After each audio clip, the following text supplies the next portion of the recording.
up, guys? I wasn't asleep. I was joking around. It's time for the fucking Fears podcast.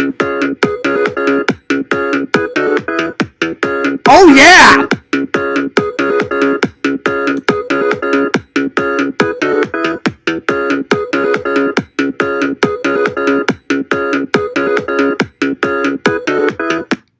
Coffee first. In my new Star Wars mug.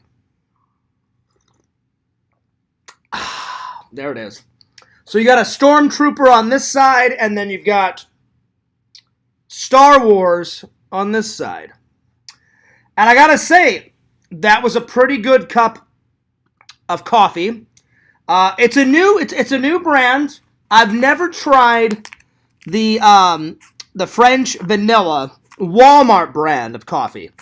So, new batch, pretty solid. Well, guys, I've got some good news and I've got some bad news. But first of all, let's open up that chat. Big shout out to the fans. Hope you guys are doing well. Hope you guys are doing great. Hope you guys are doing fantastic. All right, so let me open up the chat and we'll get a rockin' here. Hope everyone's having a wonderful night. Hope everyone's having a wonderful weekend, mind you. I have been having a wonderful weekend so far. A wonderful, wonderful, wonderful, wonderful weekend. Things are going good. Things are going great. So let me just open up the chat. Fantastic. There we are. Thank you for the like. I appreciate that. Oh, thank you for the second like. I really appreciate that. Thank you so much. Let me switch it from top chat to live chat. There we go. So, thank you for the third like. I appreciate it. You guys are doing, I got to say, over the last couple of weeks, you guys, within a minute or two of the stream starting, just immediately with the likes, and I appreciate it. By the way, the official MacGyver watch. I haven't wore the MacGyver watch in quite a while, so I wore it today. So there it is. I'm just joking. It's not the official MacGyver watch. I wish it was, but it looks like I call it my MacGyver watch because it looks like the MacGyver watch. So there it is. Anyway, I got some good news and I got some bad news. The good news is, I went to FYE and I got some gems. Boy, did I find some gems.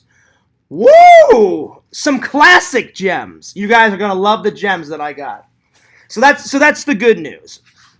And but the bad news is, guys, I'll be honest, I'm starting to get a little worried about Sam. The last time I hung out with Sam was June 3rd. And he called me the same day our axe throwing thing. He called me when he got home and said, hey, I got home. And then the very next day I said, hey, do you think we'll be able to hang out, before I go on my trip? And hey, do you think you can take me, next Saturday? And he said, oh yeah, Fears, no worries. I got you covered. And I said, okay, cool. And we didn't talk for a couple of weeks and everything was good. I think either something's wrong with Sam. He's either sick or maybe he's working a lot or maybe his sister's sick. Because, guys, I tried all last week and all this week to get a hold of him. I have not been able to get a hold of Sam since 2 weeks ago. So we talked on June 4th, like right after our hangout. Because June 3rd was our axe throwing. And I don't know what's going on. And Randall, I called Randall. I said, I need some advice, buddy. And he goes, did you try to call him, Fears? I said, yeah. I said, I've tried to call him a couple of times. He goes, did you leave voice messages? I said, so far within these last 2 weeks, I've left him 3 voice messages. 3 voice messages. I mean, I've called him more than that. But sometimes I didn't leave a message. So I left 3 voice messages. I've texted him. I tried to text him today. I tried to text him twice yesterday. And I texted him last Monday.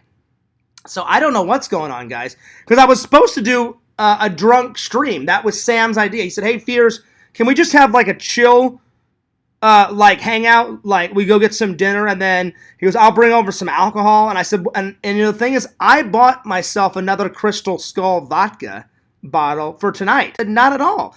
I said, when we ended our hangout on June 3rd, he said, oh, Fears, man. He goes, that was so much fun. And I said, what about the vlog? And he was like, oh yeah, the vlog was great. Everything was chill. Everything was awesome. Then we talked on the 4th or the 5th, And I said, hey, could you by chance take me to the airport? He said, oh, yeah, no worries, Fears. I got you.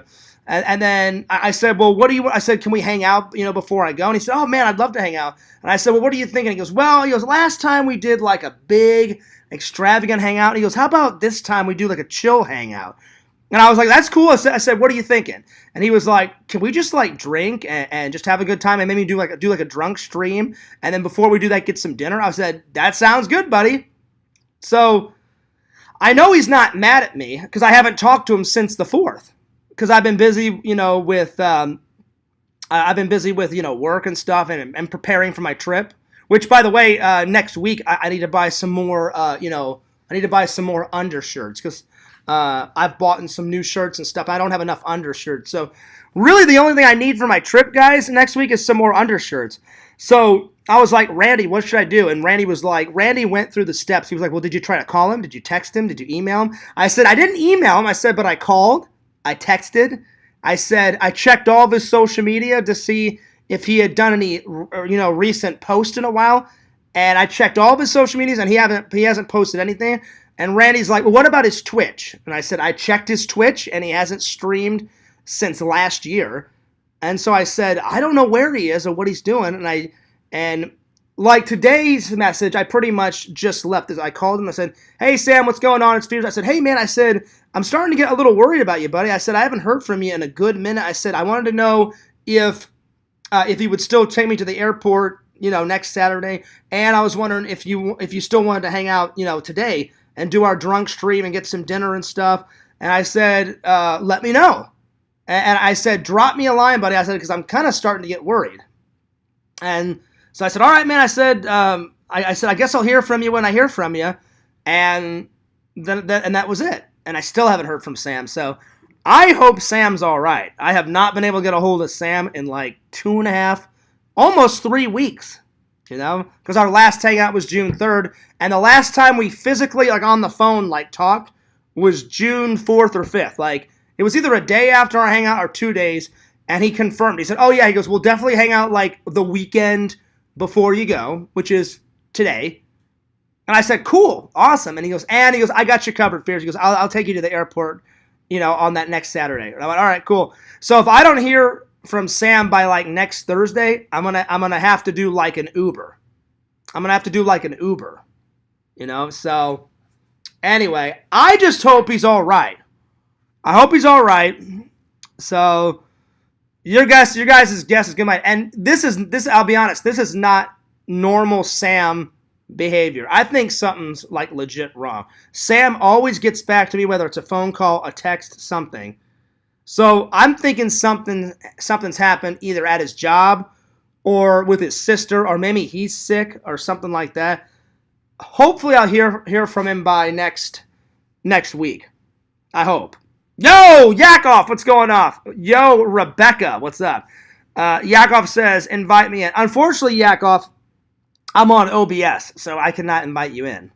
I thought, I'm like, since Sam's not going to be able to hang out tonight, because I haven't heard from him at all, I said I'll just do a stream by myself. So, Rebecca, what's up? She says, yo, Fears, what's up? How's it going? Well, I'll be honest. I've had a great weekend so far. I'm just a little worried about Sam because I have not heard from Sam since June 4th. So I hope he's okay. So yeah. Rebecca says, yo, Yakov. Hey, Rebecca. Has anyone seen my honey Visions? Visions should be on the way because I told him, hey, I said I'm driving home from the mall.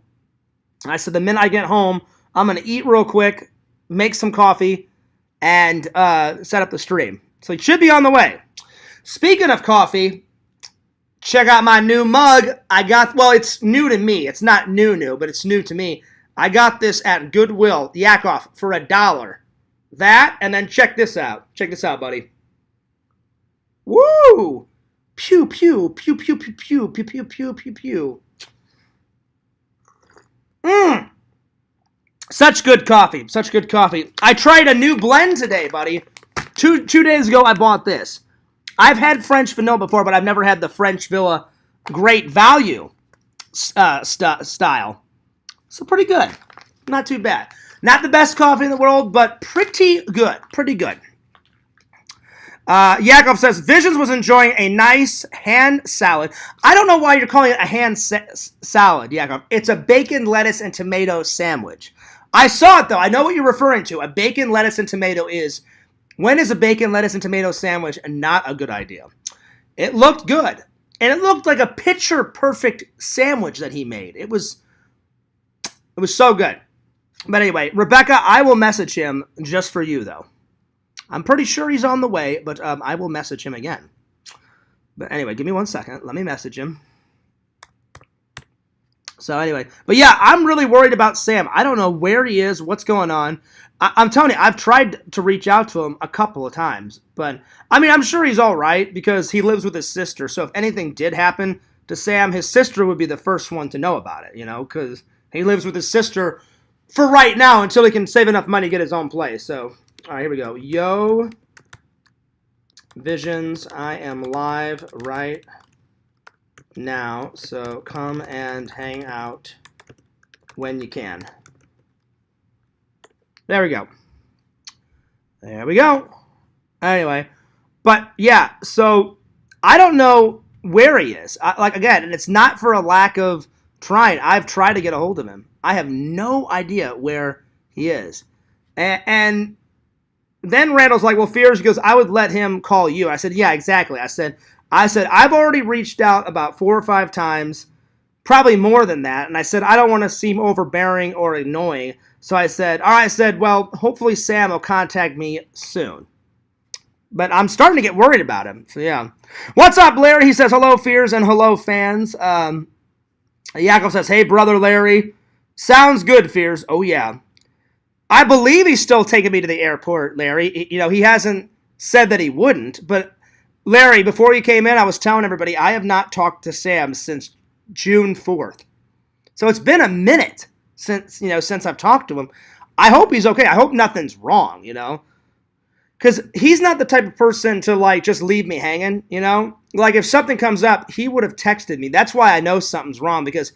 If he changed plans tonight, he would have texted me or called me and said, hey, Fears, I'm sorry to do this to you. Something came up at the last waking moment. And I would have been like, oh, yeah, cool. No worries, buddy. No problem. We'll do it, some other time. So for him not to text me back or call me, I know something's up. So I'm thinking either something drastic happened at his work, or something crazy happened in his life, or something crazy happened with his sister, like maybe his sister was sick and he had to take her to the hospital. I don't really know, Larry. I know something's wrong, though, because it's not like Sam to not get a hold of me and say, hey, Fears, something came up. So it's probably something to do with his family, which I totally respect. I've never met his sister before, but I've heard about his sister. And I've never met his dad, but I've never met his dad, but I've heard about his dad.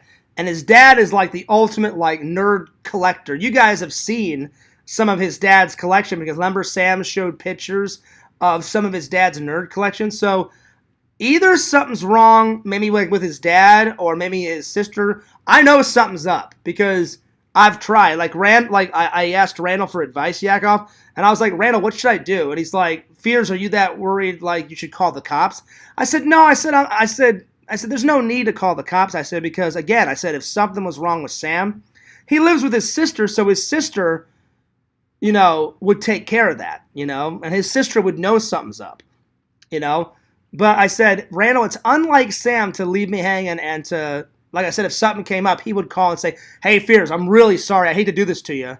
Because he's done that before. He's like, Fears, I know. He goes, listen, we won't hang out tonight because something came up, but we'll hang out next week. And then I'm the most easiest person alive, so I'm just like, yeah, cool, man, whatever. I'm like, if something comes up, don't worry about it, But, I'm worried, But, because, Larry, I've tried, and Randall was like, well, how have you tried to reach out to him? I said, I've called.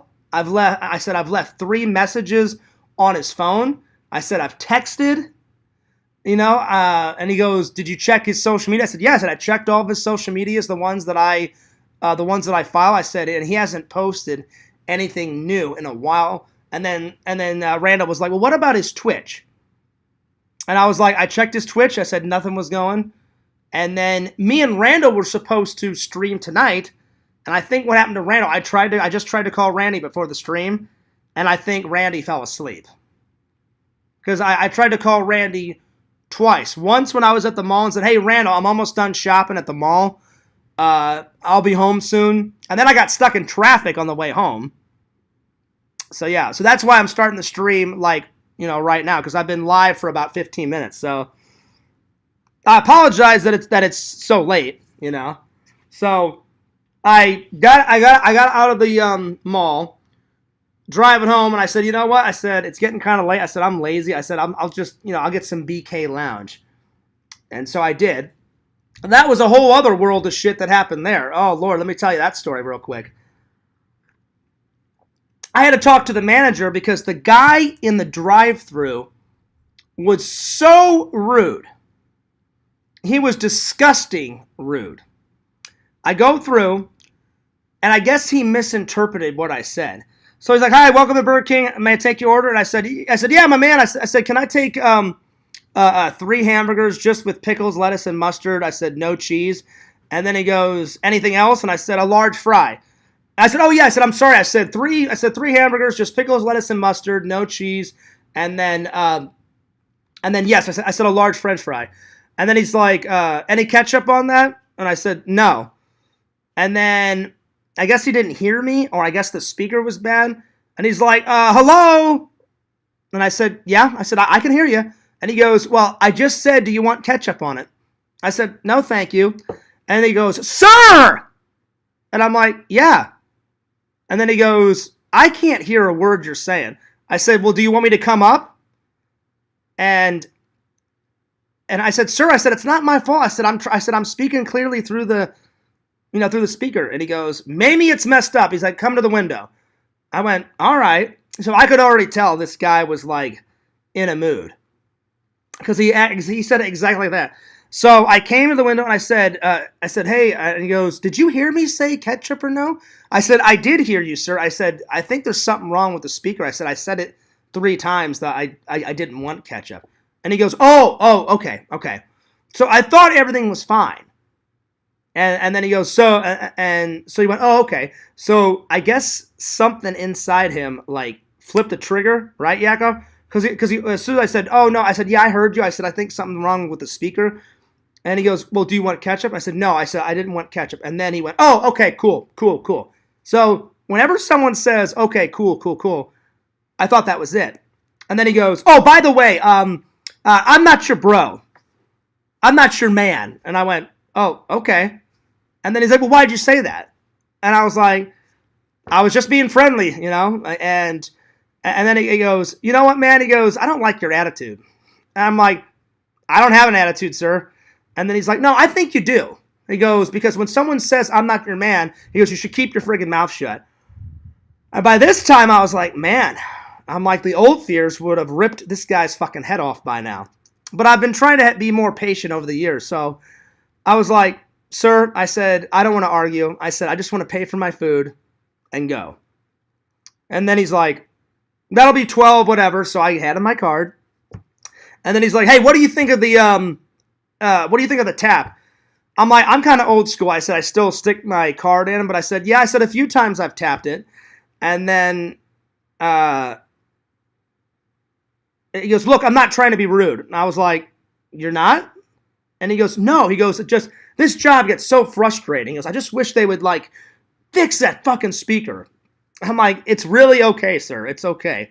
He's like, no, it's not okay.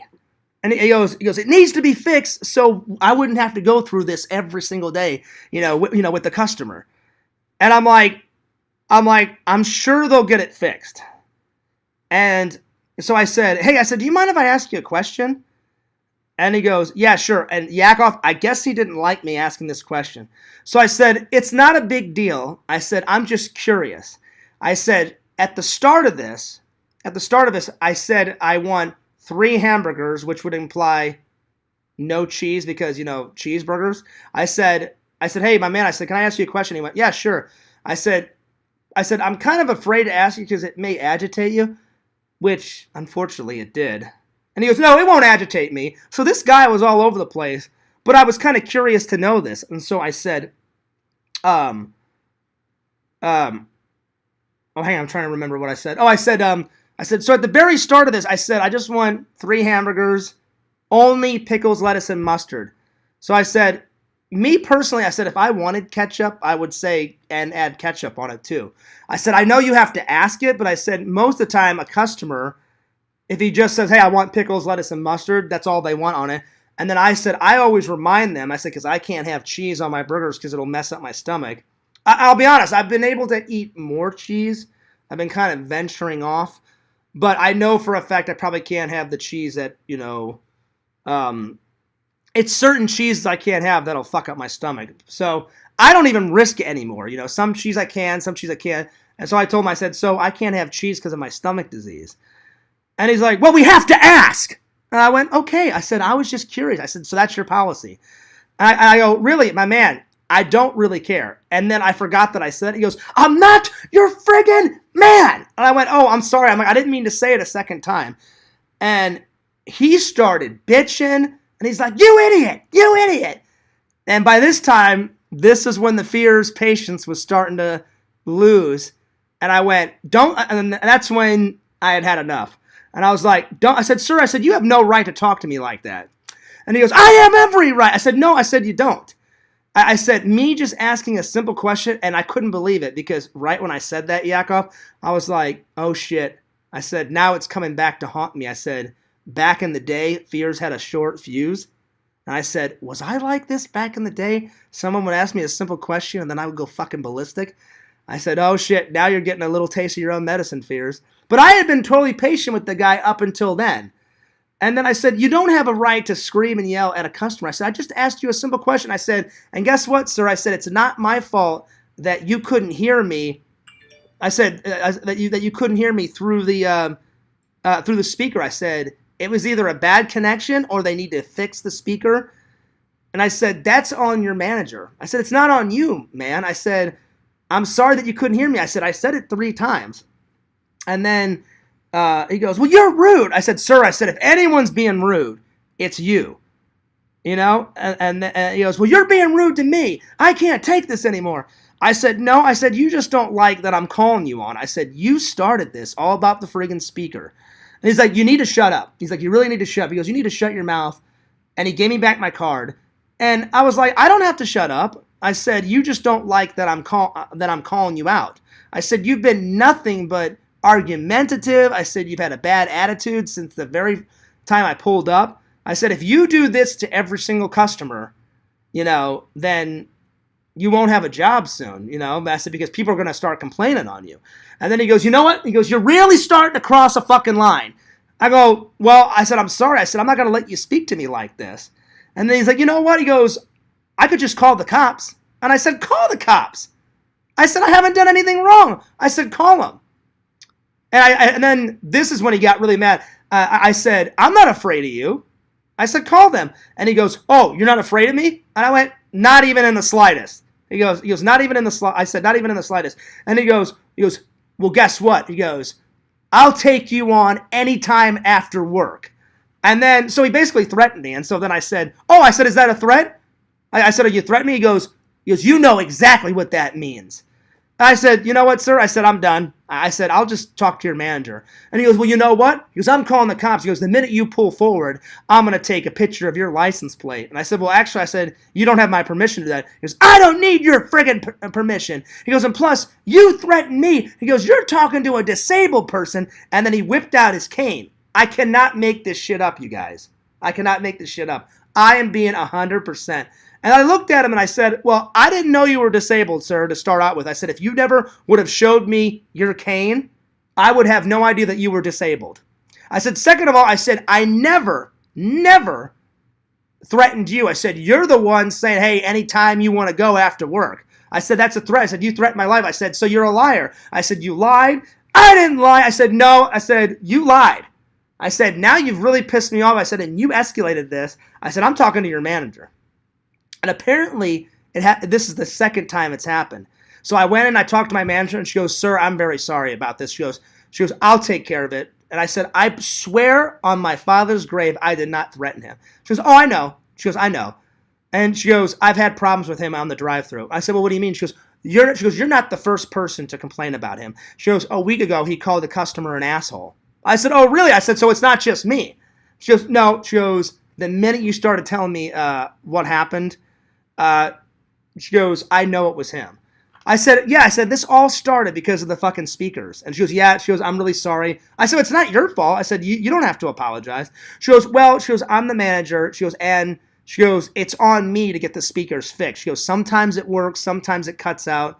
I said, again, it's not your fault. I said, he's the one that escalated. I said, all he would have had to have done was say, hey, do you mind saying it again? Like, sometimes our speakers cut in and cut out. But he never said that, you know? And I was just like, well, I appreciate your apology. And then she said, well, the reason why I'm also apologizing is, she goes, I know he's stubborn, and I know for a fact he will not apologize. And I went, oh, really? And she goes, yeah. She goes, he would never apologize, never in a million years. So she's like, I'm apologizing for him. And I felt so bad for this sweet lady. And again, I'm not telling a tall tale, guys. Scout's honor, on my father's grave, this happened. And then I made a joke. And I guess he was in the back, and he heard me talking, and he came up. And I guess it was wrong timing, because I didn't know, because she's here. I've got my back, and he's walking up. And so I said, all this started over ketchup. And then she laughed, and she goes, yeah, I know. And I guess he heard. He goes, oh, is it? Is it? Is it all over ketchup? Is it? And I turned around, and I went, oh, I didn't mean to say it out loud. I went, oh, shit, here we go. He goes, yeah, oh, shit, here we go is right. He goes, I don't have to put up with this garbage. And he goes, and then he looked at the manager and said, can I call the cops? Can I call the cops? He's threatened me, not once, but twice. And he went like that, but twice. And I said, sir, I said, I never once threatened you. I said, I never did. I said, you threatened me. And then he goes, you friggin' young people think you can do whatever the hell you want. I'm sick of it. I'm fucking sick of it. And I was like, wow. And I looked over at the manager, and she goes, sir, don't worry about it. I'll take care of it. She goes, just stay here. And then she told him, she goes, just go back. She goes, go back to the drive-thru. She goes, I'll talk to you in a minute. She goes, I'll get your side of the story. And I'm thinking, there is no side of the story. This is the exact thing verbatim what happened. I didn't say it out loud, so he goes, fine. So he leaves. And I said, oh, by the way, I said, ma'am, I said, I've already paid for my food. She goes, oh, yeah. She goes, I'm the one that made it. She goes, and I said, ma'am, there is no side of the story. That's exactly what happened. She goes, I know. She goes, I know. She goes, I'm so sorry. I said, listen, I said, I'm not a manager. I said, I'm not telling you what to do. But I said, any manager in their right mind would either discipline him or fire him. And I said, but again, I said, I can't tell you what to do, but I said, I hope he gets disciplined. I said, because all I want to do is just get some food, pay for it, and enjoy the rest of my weekend. And then she goes, I understand, sir. So all that was over ketchup. So I don't know what happened. She goes, don't worry. She goes, this ain't the first person that's complaining about him. She goes, I'll do one of the two. Either I'll fire him, she goes, or I said, well, I said, really? I said, I'm a nice guy. I said, I don't want him to lose his job, but I said, he definitely needs to be disciplined. So I said, I would have a talk with him. I said, you do whatever you think you need to do, but I said, I'm going to leave now. And she goes, well, here, she goes, have a free drink on us. And I said, all right, well, I appreciate that. So I got my drink, and she goes, give me another 2 minutes to get your food, and then as you're leaving, I'll go in the back and talk to him. So I said, okay. So I'm waiting, and then she came up, and she goes, once again, I'm really sorry. I said, it's not your fault. But I said, I really appreciate the apology. And I said, thanks. So I went and got a soda. And then I got in the car. And Yakov, I kid you not, it was literally like a movie moment. I got in the car. I put my food down in the side seat. I turned on the car. And I literally just said out loud in my car, I went, holy shit, what the fuck was that all about? Like, I didn't mean to. I just was like, I guess it was like I said it, like thinking it. I was like, what the hell was all that about? I'm like, I didn't do nothing. I'm like, oh, I have to tell the fans this. So I may not go back to that Burger King for a couple weeks. I probably won't go back to that Burger King until after my trip. Because if that guy's still working there, he needs to cool the fuck down. Because I hung in there, Yakov, as long as I could. I was super patient, but the minute he started saying like, oh, I'll just call the cops. I'm like, call them. I didn't do a damn thing. I'm like, you're the one escalating this, buddy. I'm not your man. And I went, fine. I'm like, I was just saying it like to be nice. And, I said, just chill out, And whoo, oh man, he didn't like that. I'm like one of the most happiest go lucky guy ever.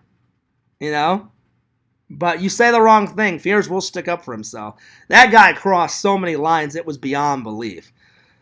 And again, and then I looked at the manager and I said, I don't know what he meant about all the disabled stuff. I said, even if he was disabled, I would still stick up for myself because of what he said to me. And then she's like, did you make fun of his disabled? I said, never. I said, I would never make fun of a disabled person. Never. I said, he showed me his cane and was kind of, waving it around, but I said, I didn't make fun of his disability. So she goes, okay, I just wanted to make sure. I said, yeah. I said, you can even check the cameras if you want to, because they had a camera outside the building. She goes, trust me, I will. She goes, there's a camera near his little station, like at the drive-thru, so I'll be able to hear every word he says. And I went, okay, good. I'm like, you may want to run that back. But she goes, but I believe you anyway, because she said a week ago, this ain't the first time it's happened. She goes, I caught him calling a customer an asshole. And I went, oh, wow. I said, yeah, so that's not good. And she goes, yeah, it's not good. She goes, so this is even worse than what he did last week. And I said, yeah, I think he just has the worst attitude alive. And then she's like, I think so too. And I was like, all right, well, taking off. And as I left, I saw her go in the back, and then he kind of looked, and he went like that. Like, he went like that, gave her that kind of notion. And then they started their talk, and then I walked out. And I was like, Godspeed. Godspeed. I was like, wow. Oh, Lord. Oh, man. All right, well, let's catch up with the chat. Let's catch up with the chat. All right, here we go. So that was my afternoon. Oh, Lord. Oh, Lord. Let's see. Let me start from the beginning here. Let's see here. But yeah, Larry, to answer your question, I hope Sam still takes me to the airport. If not, I understand, if he's going through something, I'll just get an Uber, Yakov said he's probably trying to give away some green eggs and ham. Well, let's hope it's just that, Yakov. I'm really worried about Sam. I have not heard from him in weeks, so I hope he's okay. No, he usually doesn't leave me hanging. That's what I'm saying. Yakov said I got some pizza. Oh, nice. So you got some pizza for dinner? That's what's up. Nice. Do you always have to ask for cheese when ordering a hamburger? Sometimes, Larry, sometimes not. Sometimes, like, the person taking my order, sometimes they'll catch me and I say a hamburger. I'll be like, hey, I just want a hamburger just with pickles, lettuce, and mustard. Like, if I wanted a cheeseburger, I would be like, I would like a cheeseburger with pickles, lettuce, and mustard. Sometimes they have to ask, like, so is that cheese or without cheese? And I always say no cheese. And a couple of times they're like, I tell them I can't have cheese because of my disease. And they're like, oh, okay, yeah. They're like, are you lactose intolerant? I'm like, yeah. And I said that's part of it. So yeah. Larry says, I like Whoppers, not the Junior. It doesn't matter to me, Larry. I'll eat Whopper Juniors. I'll eat the big Whoppers. Doesn't matter. It's Fears' favorite fast food. I would say Burger King's my favorite fast food, but nothing compares to the McDonald's breakfast. Oh, God, I love like, Burger King's breakfast, it's all right. I absolutely love McDonald's biscuits and gravy. I love their sausage biscuit. Their egg McMuffin, so good. Yakov said, maybe it was that angry Whopper sauce that got the guy going nuts. Maybe, I have no idea. Oh, man. Yakov says, good thing you're working on your patience. Yeah, I was doing pretty good, Yakov, until, as soon as he said the cops, I'm like, Fears, there's no reason for you to be patient anymore. He's threatened you. He gave you a shitty attitude. Because the whole time I'm like, I'll be honest, Yakov, I was kind of laughing inside my brain. I was like, the old Fears would have lasted a minute, maybe a minute and a half. And then I would have been like, don't you fucking talk to me like that, you son of a bitch. And the old Fears would have attacked him and been like, bring it on, motherfucker, call the cops. I'll fucking take you down. I'll goddamn kill your ass, That would have been the old Fears. But the new Fears lasted probably a good 12 minutes. Around 10 minutes, because there was a long line. Because some people were probably thinking well, Fears, why didn't you just drive forward and leave the guy. I wish I could have, but there was like 4 cars in front of me, and the drive-thru was packed. So I lasted a good 12 minutes, but as soon as he said, I'll just call the cops. And I was like, in my mind, I'm like, for what? I'm like, you're the one escalating it. So that's why I was like, call them. Call them. I'm like, I dare you. And he's like, do you want me to call them? I'm like, call them. I'm like, I don't care. I'm like, you want to know why I don't care? Because I didn't do anything. I didn't do anything wrong. And he's like, all right. He's like, we'll see. And I said, yeah. I said, we will see. I said, plus, I said, sir, you lied. And he goes, what did I lie about? And I was like, you lied. I said, I never threatened you. I said, yeah, you did. Whatever. I'm like, no, I did. I said, if anyone threatened anyone, it was you. I said, you said, hey, anytime after work, I'll kick your ass and da-da-da-da-da. Which, by the way, this guy was like 70. He was like a 70-old man. Fears is in his prime, 39. I would have kicked his ass beyond belief all the way up and down the curb. But, I'm not going to do that because he's 70 and I respect the elderly. But the minute someone disrespects me, I'm done. And again, I was very patient, Yakov. I lasted about 10, 12 minutes. And I was like, this guy has got the shittiest attitude, and he's a fucking dick beyond belief. I said, all over ketchup? I'm like, give me a break. It's over ketchup, for God's sakes. No need to get that mad over fucking ketchup. You know what I should have said? I should have said, yeah, whatever. Just put the fucking ketchup on. Anything to end this stupid conversation. That's what I should have said, But I was trying to work with the guy. I was like, sir, I can't hear you. You can't hear me. I said, should I come to the front? I said, there's something wrong with the speaker. He's like, yeah, come to the front. And I was like, all right, I'll come to the front. Man, did he escalate that quick, Yakov. It was insane, dude. It was literally insane. All right, let's continue on. Let's see here. Give us the Burger King location and we'll talk to the manager. Well, I already talked. No, no one screws with the fears. Well, Larry, listen, I appreciate the support. I already talked to the manager, and she said that she would take care of it, so I think I'll just leave it at that. Yakov said, glad you stood up for yourself. Well, at that point, at that point, Yakov, I think I had to stand up for myself, because he went ballistic over fucking ketchup.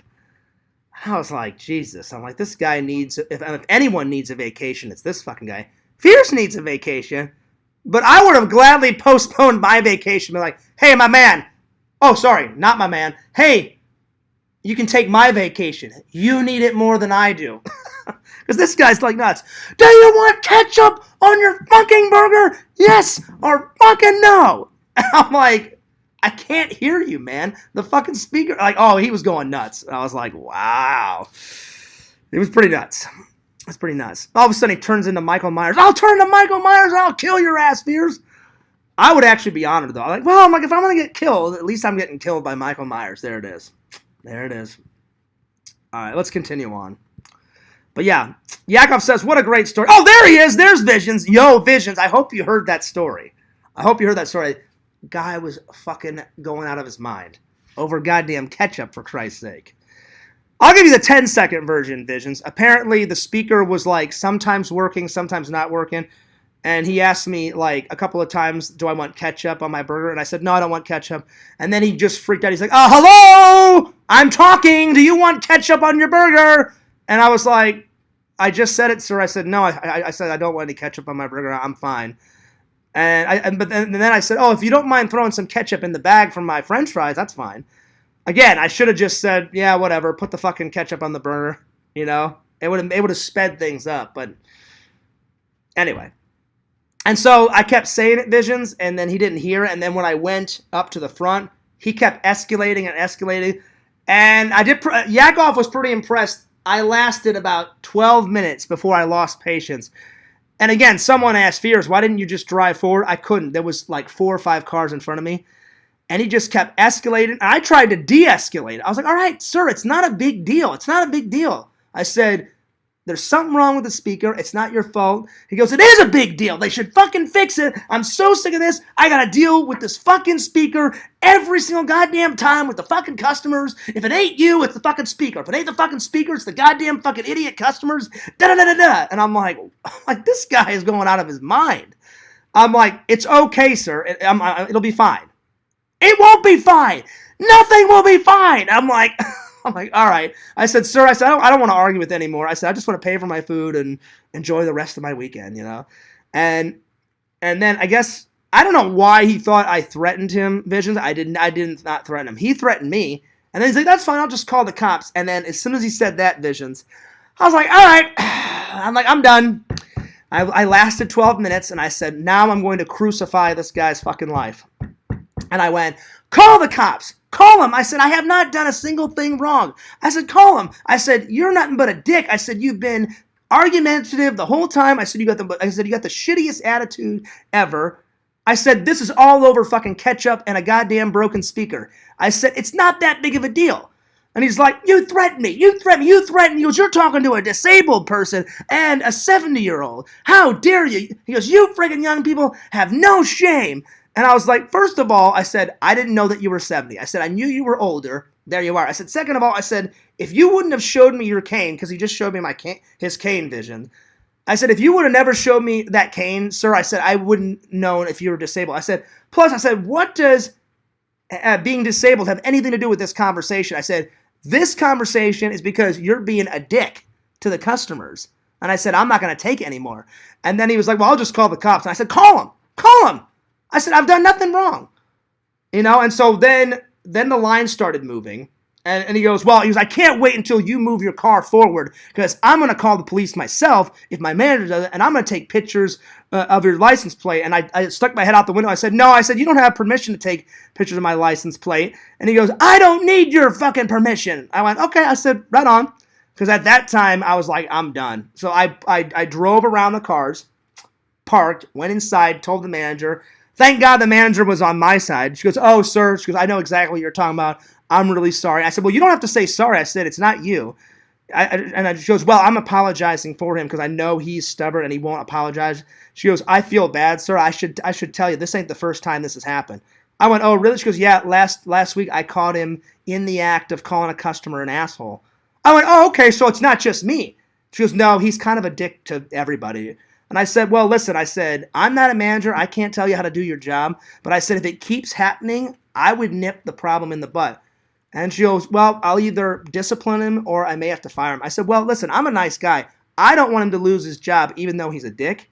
But I said, you do what you think is necessary, and you do what you think is right. But I said, he definitely needs to be talked to, and he definitely needs to be disciplined. And I said, because I did nothing, and this escalated over a broken speaker and ketchup. And then she went, well, she goes, I feel responsible too, because he's been telling me for weeks that we need to replace that speaker because it cuts in sometimes and cuts out. And I said, you're a really nice girl. And she was around my age, 40, 38, 39. I could tell. And I said, I know that I said, you shouldn't make excuses for him. I said, granted, I said, the speaker should get fixed. But I said, I'm sure you're a busy manager. I said, I'm sure it'll get fixed. I said, but again, it's not that big of a deal, ma'am. I said, yelling and screaming and going ballistic on customers, that is a big deal. I said, because the customers is what makes your business. And she goes, oh, I 100% agree. So I said, worry about fixing the speaker later. I said, if he needs to be trained more to work the drive-thru, then train him more. I said, or if you think it's necessary to fire him, I said, he definitely should get disciplined. And I said, I'm going to leave that in your hands. And she goes, okay. She goes, I'll take care of it, sir. I said, great. And then she goes, here, have a free soda. I got my free soda. And then I waited for my burgers, and I left. And then Visions, before you came in, it was like a movie moment. I got in my car. I turned on the car. I didn't mean to say it out loud, but I was kind of frustrated. I turned on the car, and I was like, what the fuck was all that about? I said it like kind of to myself in the car. I'm not even kidding you guys. Because I was that baffled. Ketchup, a broken speaker, and this is what happened? Godspeed. I was like, wow. But Vision said, how were the burgers? They were pretty good. They should be after all that noise. No, they were good. They were good. They were good. Anyway, that was a 10-second version, buddy, of what happened. But yeah, it was pretty nuts. It was pretty nuts. Let's see. All right, let's see. Hey, Visions is a bit of a sandwich. All right, it's not a hand salad. By the way, Visions, that was an epic picture of a bacon, lettuce, and tomato sandwich, buddy. It was like picture perfect. I was like, I gotta be honest. I'm like, that bacon, lettuce, and tomato sandwich looks fucking great. So yeah. Vision says, I guess it makes it a better salad. I like the cold produce more than the bread. Well, the bread looked good. I mean, like you couldn't have made a better bacon, lettuce, and tomato sandwich, buddy. So I'm glad that gift card went to good use. You got a little anime, you got a couple of groceries. I'm glad you enjoyed it, Visions. Plus, Visions, I'm gonna repost all those pictures on my Instagram, like the dude where he posted all the stickers like all over town. I'm gonna Instagram those and say like giving back to my fans always feels good or something like that. And then I'm gonna show the pictures of like the dude like with all the stuff that he put and took a picture of it, and then I'm gonna show like the picture that you put of all the Fears stuff. We're just waiting for Yakvo. So Yakvo, I will make your own personal, well, however you show off what I got you, take a photo of it, and I will Instagram it. So Yakov's going to have to wait a couple more days, at least 10 or 12 days, because it's going to, oh, Canada. But no, another thing, Visions, before I continue on, I haven't been able to get a hold of Sam. I hope he's all right. I'm trying to catch, I'll give you the 10-second version. The last time I talked to him was June 3rd. And then that was our hangout. And then on June 4th, he called me and said, I asked him, I said, hey, Sam, since we're talking, I said, do you want to hang out before I go and visit my mom and my brother and my brother's wife and my grandma and all that? And he goes, yeah, sure. And he goes, do you need a ride? I said, actually, I was about to ask you. I said, I would love a ride, on that Saturday. And he goes, yeah, no problem, Fears, I got you. And then he goes, do you mind if we just do like a chill hangout, like get some dinner? I said, well, now it's my turn to pay dinner. But I said, because you paid for the axe throwing and dinner. I said, I'll pay for dinner this time. I said, I'll get us some booze. And he's like, yeah, because I just want to like have a chill like stream, maybe a drunk stream, Fear. So that was his idea. I said, we can do a drunk stream. I said, I said, I'll buy a new bottle of the Crystal Skull vodka. I bought it. It's in the fridge right now. So that bottle of vodka, Crystal Skull, is going to have to wait until I guess we got back. So I've called him, Visions. I texted him. Something must be wrong with Sam, because I was telling Larry and Yakov, it's very rare of him to leave me hanging. Usually if something comes up, he'll text me and call me like, hey, Fears, I'm really sorry. I hate to do this to you. Something came up. Do you mind if we reschedule? And I'm always like, yeah, sure. Don't worry about it, buddy. Like, things pop up. But I haven't heard from him since June 4th, so I hope he's okay. And I was like, man, the fans are going to be bummed. No drunken stream, no Sam. Because I love hanging out with Sam, and plus, me and Sam love doing like a collab stream together. Like, Sam was really looking forward to it. I was really looking forward to it. So I don't know what's going on with Sam. I hope he's okay. I really do. I hope he's all right. Oh, by the way, new shirt. Yeah, buddy. Fucking Jaws all over. Jaws. If you guys want this shirt, shh. $8 at Walmart. Visions, Yakov, Rebecca, Larry, $8 at Walmart in the guys section.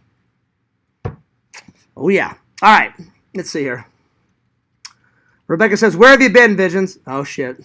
Oh, Lord. Oh, Lordy. Rebecca, I don't think Mrs. Visions would like this at all. Let's see here.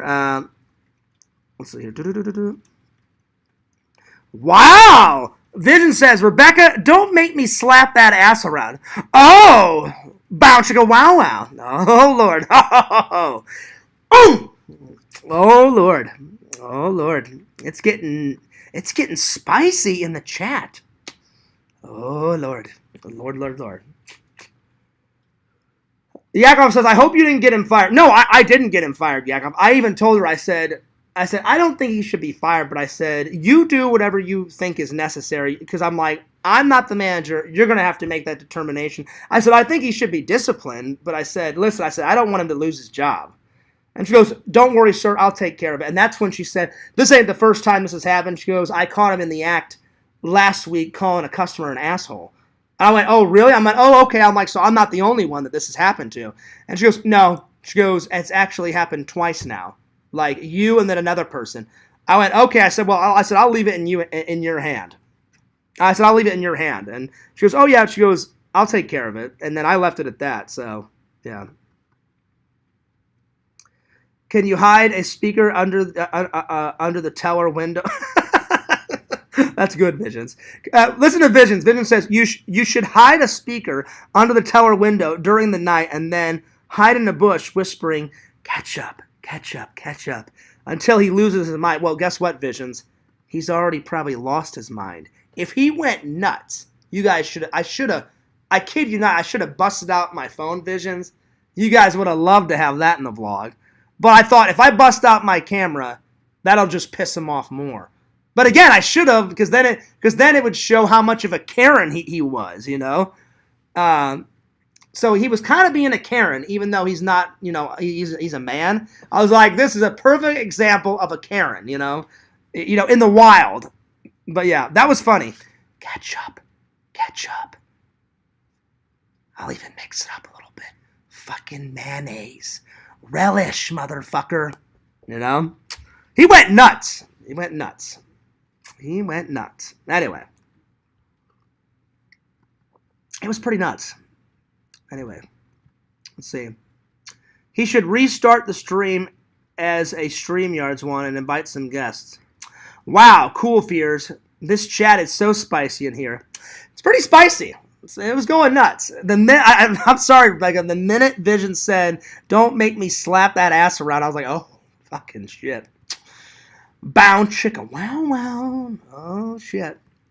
What would Mrs. Vision say? Shh. I'm just joking. All right, Visions, everybody. Visions, you're going to be happy. So let's get into it. I found some gems today, buddy. Visions told me you went to a garage sale yesterday, right, Vision? Oh, wait, was it a garage sale or a thrift store? Vision said he found some gems, and then he put them back, and then I guess he changed his mind, and he said, Fears, when I went back to go grab them, someone had already took them. And I was like, oh, that's not good, buddy. I said, you need to get those gems right away, because you never know. If you put them back, someone could come up and be, oh, hey, what's this? And then grab it, and then you're shit out of luck. So I felt bad. I was like, oh, Visions, you got to get those gems right away. But I understand. I've put stuff back before, too. But yeah. Well, hopefully you get some more gems next time, Vision. But anyway, to cheer you up, buddy, I found some gems at FYE. And I wasn't planning to go to FYE because I tried to call Sam today and text him. I said, something must be up. Well, I said, I'm not going to wait around, all day. I said, I've tried for 2.5 weeks, almost 3, to get a hold of him. I said, something must be up. So I said, it's fine, it's cool. I said, I guess we'll just hang out. I hope he's still taking me to the airport next weekend. I'll be honest, I was really bummed. I really wanted to hang out with him this Saturday, and I wanted to do the drunk stream for you guys. Plus, I just wanted to hang out with my buddy and drink some vodka and, hang out. But things happen. I understand. And again, Sam, this is not normal Sam behavior. I think something is, up. I think something's up with his job, Visions, or maybe something's wrong with his sister. Because Sam would never leave me hanging. Like I said, Sam would always shoot me a text. Hey, Fears, I'm really sorry. Something came up. I'm going to have to take a rain check. And then I would be like, yeah, no worries, buddy. Just let me know the next time you want to hang out. So for him not to do that, I know something's wrong. And I even told Randy, I said, Randy, if I knew where his sister would live, I would spin around to make sure Sam's all right. But I haven't went over to hang out at Sam's new place yet, with his sister, so I just took Randy's advice. He goes, Fears, just give him 3 or 4 days. I'm sure he'll get in contact with you and tell you why, he couldn't hang out. I said, yeah, so that's what I'm saying. I said, that's why I'm not worried. I said, I know Sam will get back to me, so anyway. All right, Visions, since you're the master of horror, again, Visions deserves that title. I would say it would be Visions first, because Yakov, I don't know if you like horror movies. Do you? I don't know if you like horror movies. But I would say in the community, Visions is the horror master. Pixel is probably next. I'm third. And then so on and so forth. But all right, let's see if you've seen these gems. All right. I know you've seen one of these, Visions, because we've talked about it so much, but anyway, I tried to find classic ones. I found 3 horror movies that are gems, and then 1 action movie. That was a gem that I haven't seen in a long time. And I've got a DVD of it. I just haven't grabbed the DVD off the shelf in 5 or 6 years. You know, I don't think I've watched this movie since I moved to Florida. So the first one, but I remember watching it, and it's good. It's a good action movie. Boom! Judge Dredd. Oh yeah, Judge Dredd, the original Judge Dredd, because they made a remake of Judge Dredd, and that one's good too. But this is the OG Judge Dredd. So yeah. I watched Silver Bullet last night. Oh, did you? Did you like it, Yakov? I loved Silver Bullet. Oh my god. That one is so good. So good. The scene where like the big fat guy dies and he's like the most grumpiest fat, motherfucker I've ever seen like on film. He's like there's going to be fucking hell to pay if I find you damn kids like snooping around in my fucking like it's his greenhouse because he's growing weed and like plants and vegetables in there, and he's all like, if I find any of you kids snooping around in my fucking my shed, there's gonna be hell to pay. I'll put a bullet in your ass. And I'm like, you're a fucking idiot. I'm like, if you go in that greenhouse, that fucking werewolf is gonna tear you to shreds. And that's what happens. He goes in there and the fucking werewolf tears him to goddamn shreds. Grabs him up through the floorboards and pulls him down. So yeah, there it is. So that's the first one. So I don't know if you've seen this one, Visions, but let me know if you've seen this one. All right. Second one, I already have, but I've never gotten this on Blu-ray, and I wanted it on Blu-ray because it's one of my favorite John Carpenter films. Boom! The Fog. And I got the collector's one with shitloads of bonus features. All this is bonus features. Oh yeah. So, I know Visions has seen this one. Okay, so you've seen this one, Visions? Nice. So, and the reason why I got this, Randy wants my DVD version of it. So, the next time me and Randall hang out, I'm going to give him the DVD version, and I'm going to keep this version. And this one's even better, because this one has so many bonus features. So, that's gem number 2. All right. Here's the third one. This one I did really good on. I've heard of this one, Visions, but I've never seen a single frame of it. I've heard of it, and I've always been curious. So you let me know if this is really good. As I was picking it off the shelf, some guy was standing next to me, and he goes, "Oh, you've never seen this?" And I said, I've heard of it. I've just never seen it. And he went, "Oh," he goes, "Dude, it's good. It's good." I went, "Is it that good?"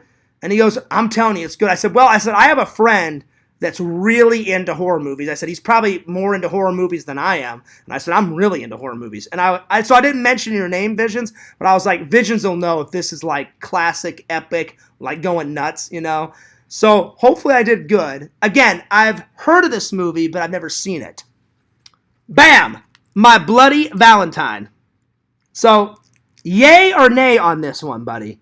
Let me know. And apparently, I asked the guy standing next to me, I'm like, any sequels? He went, nope. He goes, they did something different. It's kind of like a one-and-done type of thing. I said, oh, really? I said, no shitty sequels? And then he said, well, they made a remake of it, so that's not... I said, no. I said, that's different. I said, they remade it. I said, it's not a shitty sequel. So, yeah. So, it's the original one. It's not the remake, Visions. It's the original. It's the OG one. Because I asked that guy standing next to me, I said, no shitty sequels? And he went, nope, they did something different. This movie's kind of like a one-and-done type of thing. And then the guy went, well, they remade it. I said, well, that's different. I said, it's different from remaking it to having a sequel. He went, oh, yeah. He goes, they just remade it, no sequels. And I said, is it good? And then the guy went nuts on me. He's like, oh, man, it's fucking great. It's legendary. And Vision says, nice, I like that one. Okay, so if Visions likes it, then I know this is a good one. I'm watching this one tonight, buddy. Before I go to church tomorrow, I'm watching this one. I've always been interested, like some killer in a mine shaft, like, how dare you steal fucking, diamonds and gems from my fucking, mine shaft? I'm gonna kill your ass. And he puts on that fucking, like, mining helmet and shit with a fucking pickaxe. I cannot wait to see this shit. And I guess he kills on Valentine's Day because it's My Bloody Valentine. So I've always kind of wondered what this movie's all about. Well, I guess we'll find out tonight. And I can't wait to review it for you guys. So, there it is. All right, and the fourth and final gem The fourth and final gem. Pixel, you're going to love this. Pixel Visions. I finally got it. I finally got it in the collection. Again, I've seen not the movie all the way through. I've seen bits and pieces of this movie, but I've never seen it all the way through. There's 4 of them, so I can't wait to watch the first one and then get the other 3. Visions, are you ready for this? Oh, yeah! Oh, yeah! The Toxic Avenger. The Toxic Avenger, the first superhuman hero from fucking New Jersey. New Jersey, for Christ's sake. Right there. Oh, yeah, buddy. So I think I pulled out some gems. So I've marked a few off the list, Visions. I've marked a few off the list. So I've watched certain scenes. I know he's like some like nerdy guy, and he's like probably shorter than me, and he gets picked on, and then like one of the bullies like pushes him out of a fucking window, and he goes crashing through a window or some shit, and just by luck, a toxic waste truck like drives by, and he falls in all this like toxic waste like sludge, which turns him into the toxic crew, Toxic Avenger. And I think he gets like revenge on all the like bullies, and then he just starts taking like tons of villains down in New Jersey. And I'm like, I cannot fucking wait to watch this. Vision says, hell yeah, Fears, good choice. Watch that one oh, so wait, you want me to watch this one first? Okay, I'll watch this one first. All right. I don't know why, but he has a tutu on. He's got like a ballet tutu on. I don't know why. That's random. That's random and weird. Look at this fucking guy. Look at this guy going nuts. Guys, man, look how crazy that guy's eyes are. That's nuts. I cannot wait to watch this. Oh, yeah. Oh, yeah. Well, hopefully I don't fall asleep tonight on the couch. I'm going to watch it. And it's pouring down, by the way. It's been pouring all weekend. Today is the only day that had a little bit of sunshine. We had sunshine for about 4 hours. And then tons of rain. So, yeah. So, just to recap, we got Boom. Boom. Boom. Again, this one's a classic. Visions, you know how much I love not only John Carpenter's The Fog, but anything John Carpenter ever made. He is one of the most amazing fucking directors of all time. He's so good. But I didn't have all these extra bonus features, and I only had it on DVD. I only have this version. I've only got... Hang on. Where is it? Oh, shit. Hang on. Where is it? Where is it? Oh, there it is. Hang on.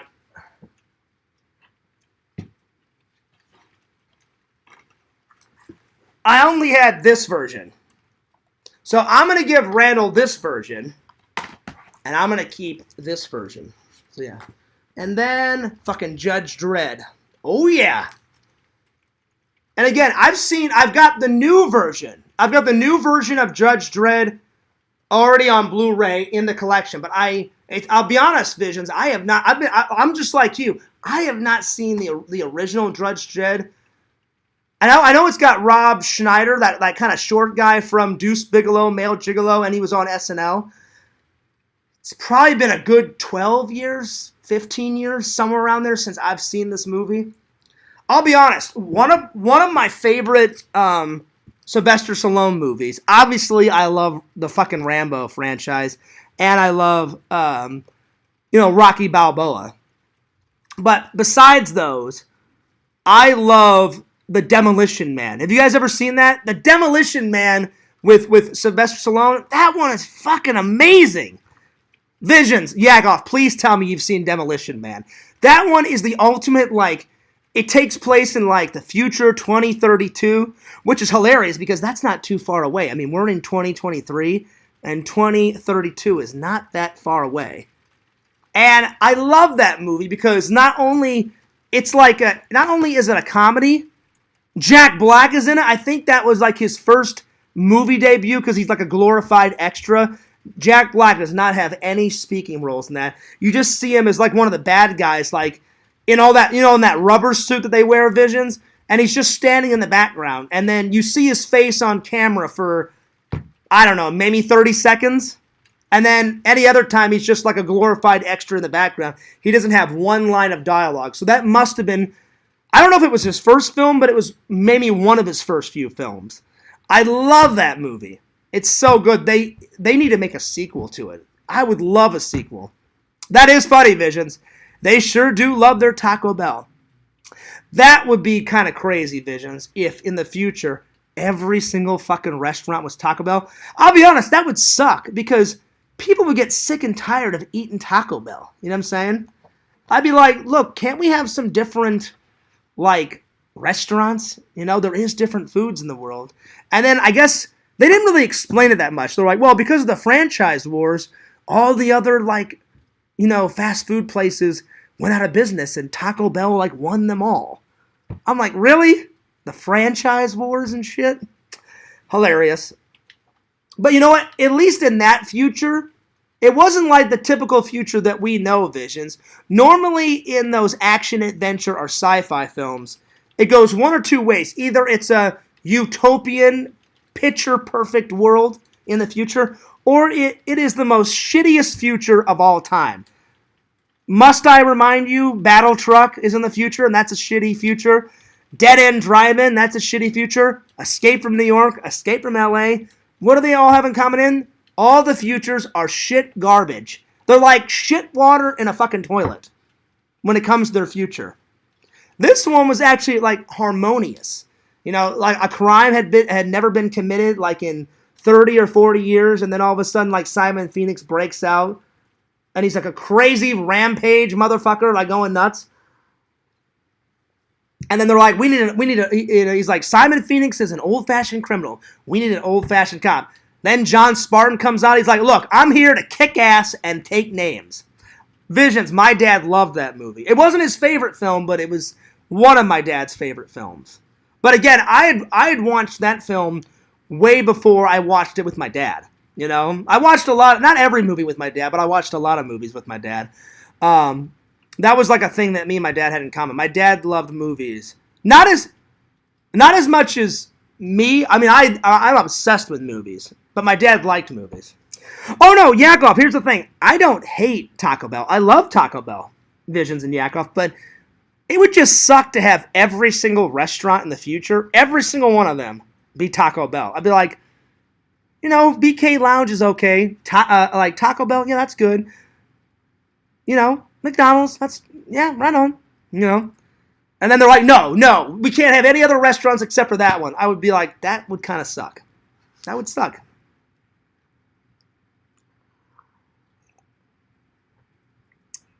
Listen, Yakov, I'll agree to that. Their tacos are pretty good, in my opinion. But are they the best tacos in the world? No. I'd say the best tacos I've ever had.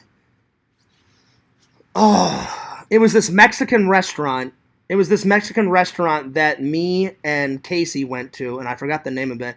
I'd say those were the best tacos I've ever had in my entire life. They were, because they said all the ingredients are made from scratch. They said, we make our own taco shells. We make our own, the dough we make. I said, I would love like 3 or 4 tacos. And so, yeah. So I'd have to say those were like the best tacos I've ever had. I just don't remember what Mexican restaurant we went to, but they said, we make everything from scratch. Everything. And I was like, oh, that's cool. And they said, yeah, we have the freshest ingredients. And I was like, oh, that's cool. I just don't remember what Mexican restaurant it was. It was, I don't know if it was in Kissimmee or like downtown Orlando, but Casey was like, hey, like, I know you're a big foodie. And I said, oh, I love food. She goes, well, so do I. She goes, do you mind if I pick the restaurant tonight? And I said, sure. And she picked this Mexican type of place, and I don't remember the name of it, though. But it was good. The food was fantastic. The food was fantastic. Yo, Triple, what's up? Triple says, okay, Fears, let me hear your biggest shunk ever. All right, here's the thing, buddy. Here's the thing. I can't just force out a shunk. You have to embrace a shunk. I have to feel a shunk. It must come upon you. So when I feel it, I'll give you one. But I'm not feeling it yet. You must love it, embrace it, enhance it. And when it comes upon you, then it just comes upon. And then, the little fucking head bobble rolls in. And I always look off into the distance. And then I just let it out. So when I feel it, I'll give it to you. Oh, yeah. But good to see you again, buddy. All right, let's see here. Vision says, my aunt and uncle used to run these video stores in the Portland area when I was a kid. Oh, that's cool, buddy. That's a new story. I've never heard of that. Dude, having your own video store, Vision, I guarantee you. Let me ask you a question. Since your aunt and uncle own the store, would they let you go in there and pick out free movies all the time? I would think they would be a good aunt and uncle and not charge their family. I'm sure you got a free membership and you got to rent all the fucking movies you wanted. Please tell me that was a thing.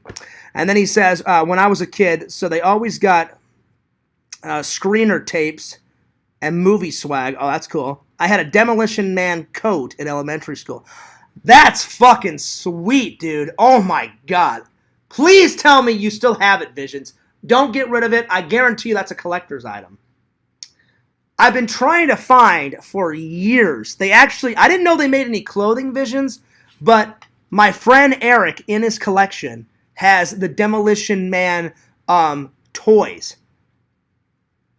And that's one of the first times where an action movie has made toys. Not many action movies make toys from it. Superhero movies, yes. Horror movies, yes. Comedies, sometimes. But that was one of the first action movies that made toys. They made John Spartan. They made Simon Phoenix. And they made Sandra Bullock's character, the lady cop. They only made 3 or 4 toys. I have been hunting for those toys forever. And I've never found those toys out in the wild, at a toy convention or at a flea market or a garage sale. But if you try to buy them online, oh my God. For the John Spartan one, they wanted $350 because it's so rare. I'm like, $350 for one action figure? I'm like, I didn't say it to the person, but in my mind, I'm like, fuck that noise. There's no way I'd ever pay $350. No way. But that's pretty cool, Visions. That's pretty cool. Visions said, kind of. They always had a big-ass box of extra VHS screeners that we would pick through. Oh, that's cool. And they hooked me up with some posters. That's fucking awesome. So, kind of. You got to watch some movies. You got to grab some. Now, through that box, would they let you borrow those VHSs? Or did you get to keep those VHSs? Because if you have to keep the VHSs, that would be awesome. But hell, you got posters, and I never knew. You know what? I'm going to go to eBay right now and write in Demolition Man coat. Let's see if it pops up. I had no idea ever that they ever made any. I'm sure they did, Visions. It's not that I don't believe you. I only thought they ever made the toys. Did you know that they made some toys for the film, buddy? But I got to see it for myself. Let me just go to eBay real quick. eBay it up. That's so cool. A Demolition Man coat. I bet that was so fucking sweet. Oh, man. Please tell me you still have that, Visions. For some reason, I forgot all about it until now. Well, that's understandable. I mean, we're talking about movies, though. It probably sparked your interest, Visions, and then that happens to me. I'll forget about something, and then all of a sudden someone will say something, and then it'll be like, oh yeah, I fucking remember that, and then you tell the story. All right, here we go. Demolition Man coat. Let's see what pops up. Oh my fucking God, there it is. Oh shit. Wow. I'll tell you what though, Visions, they want a lot for it. $1,800 for it. $1,800 for that coat. That wasn't a shunk triple. It was close. That was a $1,800. God damn. But it's on eBay. It's on eBay. Oh, Lord. There it is. Whew. That's a lot of money for a coat. And then picture this. Picture Fears' luck. Oh, yeah, I'm going to buy it. I'm going to buy it. You buy it, and then all of a sudden I go to try it on. God damn it, it's too small. It doesn't fit me. There goes $1,800 down the drain. There it is. I'm like, oh, fuck me. There it is. Anyway. Let's see. Yakov says, I got to watch A Land Before Time early because... Ooh! But which Land Before Time, Yakov? Was it the original 60s Land Before Time watch? Or was it the 1992 Disney version of The Land Before Time? Because I watched them both. I'll be honest, I like the 1992 version better. The 60s one, it's all right. It's just a little boring. But the 1992 one was actually really good. Sadly, I've tried to get those on DVD visions. I've looked everywhere. They never put it on DVD, never on Blu-ray, nothing. And I'm like, damn it. It was a cheesy, kids show. But I was a kid when I watched it. I think it came out, I don't know, 9, 10, 11, somewhere around there. But it'd be cool to have and have in my collection. And the theme song was, so fucking catchy. Now we've crossed the line, fucking fallen through time, living in the land of the lost. Oh, yeah, that's right. Fears remembers it. I remember. Oh yeah, I remember. But that's pretty cool, Yakov. Let's see. We kept and we traded them. They had way too many to hold on to. Oh, okay, I got you.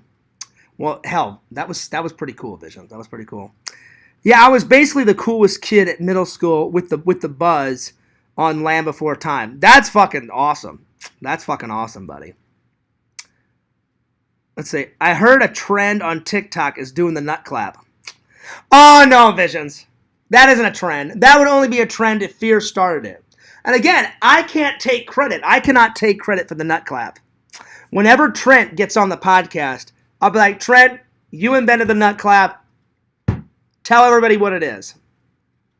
I've done it before, but there's only one person, the original, the creator, that could show you a proper nut clap. So there it is. There it is. Yakov says, it was like the 7th one. I got 5 or 6, so the 1998. Oh, no. There was only 2 shows, Yakov. There was, and they made a movie of it with Will Ferrell. But there was a TV show in the 60s called The Land Before Time. Oh, I'm sorry. I messed it up. I thought you said The Land of the Lost. That's what I was getting mixed up. All right, never mind. That's my bad. You said The Land Before Time, the dinosaur one. I thought you meant The Land of the Lost. Because The Land of the Lost had the 1992 show with that catchy tune that I was singing. Now we've crossed the line, fallen through time, living in the land of the lost. Never mind, my bad. Fears is hilarious. My bad. I thought you said Land of the Lost. You said Land Before Time. Yeah, because they made a lot of movies. They have the original one. Now they're up to 10 of them. Okay, that makes more sense. Oh, no, I can't take credit for that, Yakov. Fears is the king of nut clapping. No, unfortunately, no. No. Trent is. Anyway. I'm sorry, that was my mistake. Yakov says, yeah, I was going to say, they had similar titles, so I mixed up, because for a minute I was like, they didn't make 8 shows of fucking Land of the Lost. They made 2, one in the 60s and then one in 1992. But then you said Land Before Time watch, and I was like, oh, I'm like, that's my bad. I'm like, Land Before Time is a movie series. Land of the Lost is a television series. My bad. Big shout out to the 12 people watching. I appreciate that. 4 likes. I appreciate that. All right. Let's continue on with the mall haul. I had to get this movie. Yakov, you're a big religious guy like I am. I've never read the book, but I got the movie for free at my library, and I had to get it on Blu-ray. I watched it. It was such a powerful, spiritual, amazing movie. It had a really deep impact on me. So some of the fans out there in our community are religious like me and Yakov. Others are not. So this next movie will appeal to some people, and some people it won't appeal. But it had a deep impact on me, Yakov. And if you get a chance, this movie is amazing. It's so good. There's not one scene out of this movie I don't like. It's a brilliant movie. It teaches you about, everlasting life and God and Jesus and forgiveness and the power of prayer. Everything. Everything that's in the Bible is in this movie. Trust me. The Shack. It is such a good movie. If you haven't had a chance to watch this, watch it. And I loved it so much. And it was only $10. And I got this at that bookstore. What's that bookstore?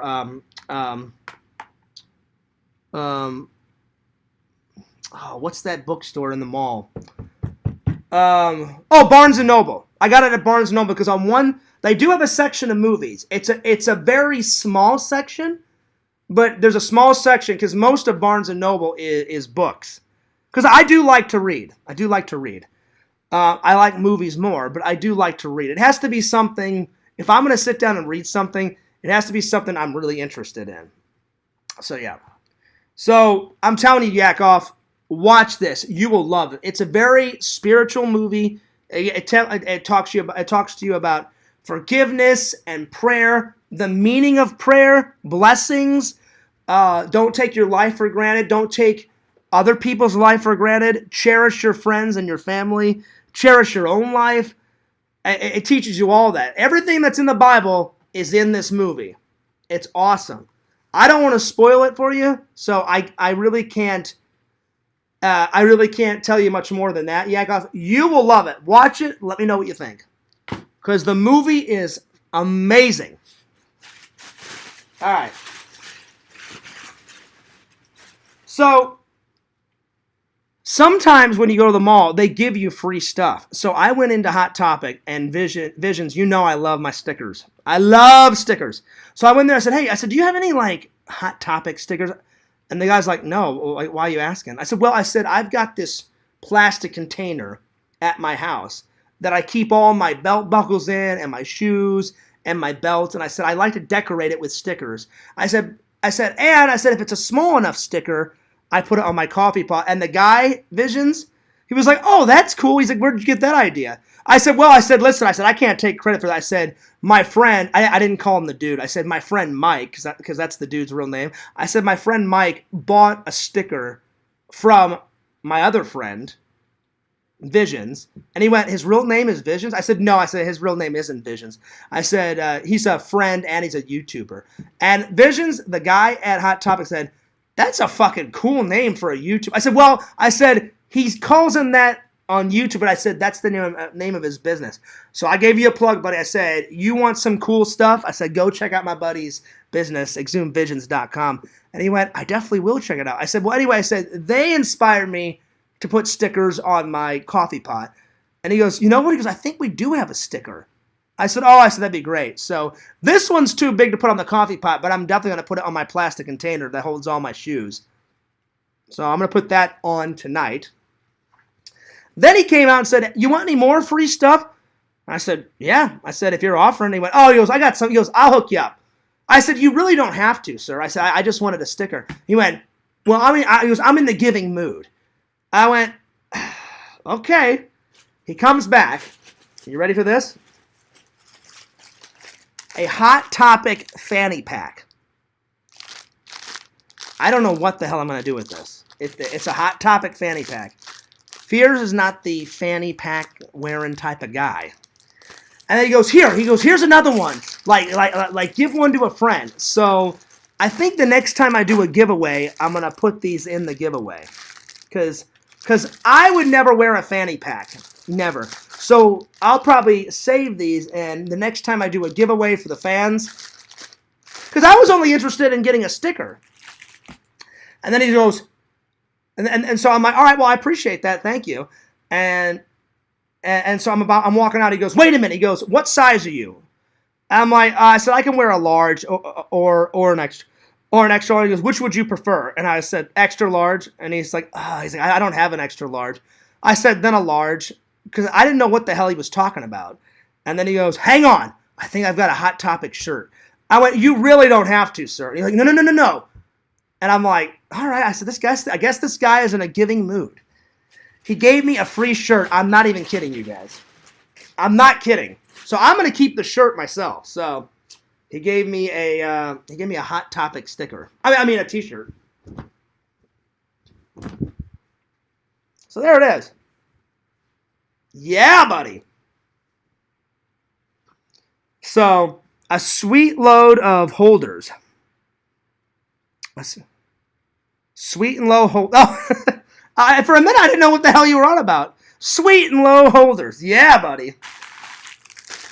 Well, I don't know if I would put them in this. So I got this for free, and I got this shirt for free, all because I was asking for a sticker. He goes, "You must be a fan of the store if you want a sticker."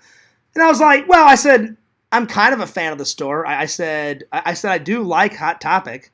I said, but I also like Spencer's and I like Zoomies, and I said I love the Barnes and Noble upstairs, and I said probably my favorite store in Florida is FYE. And I guess maybe that's the reason why he hooked me up. You know? He goes, "I got some stuff in the back that I've been wanting to get rid of. You want it?" And I was like, "Well, let's see what you got." You know? But I told him, I said, "You really don't have to." I said, "All I want is a sticker. All I want is a sticker." And he went, I'll give you the hookup. Don't worry. He goes, "I got you covered." And in my mind, what I really said was, "Oh, okay." In my mind, I'm like, "You don't have to, but Fears likes free." So I'm like, "Oh, okay." I'm like, let's see what he pulls out. He pulls out, I never thought in a million years, "Here, take this, and you know what? Take these." So, again, I am not the fanny pack wearing guy. So I'm going to save these.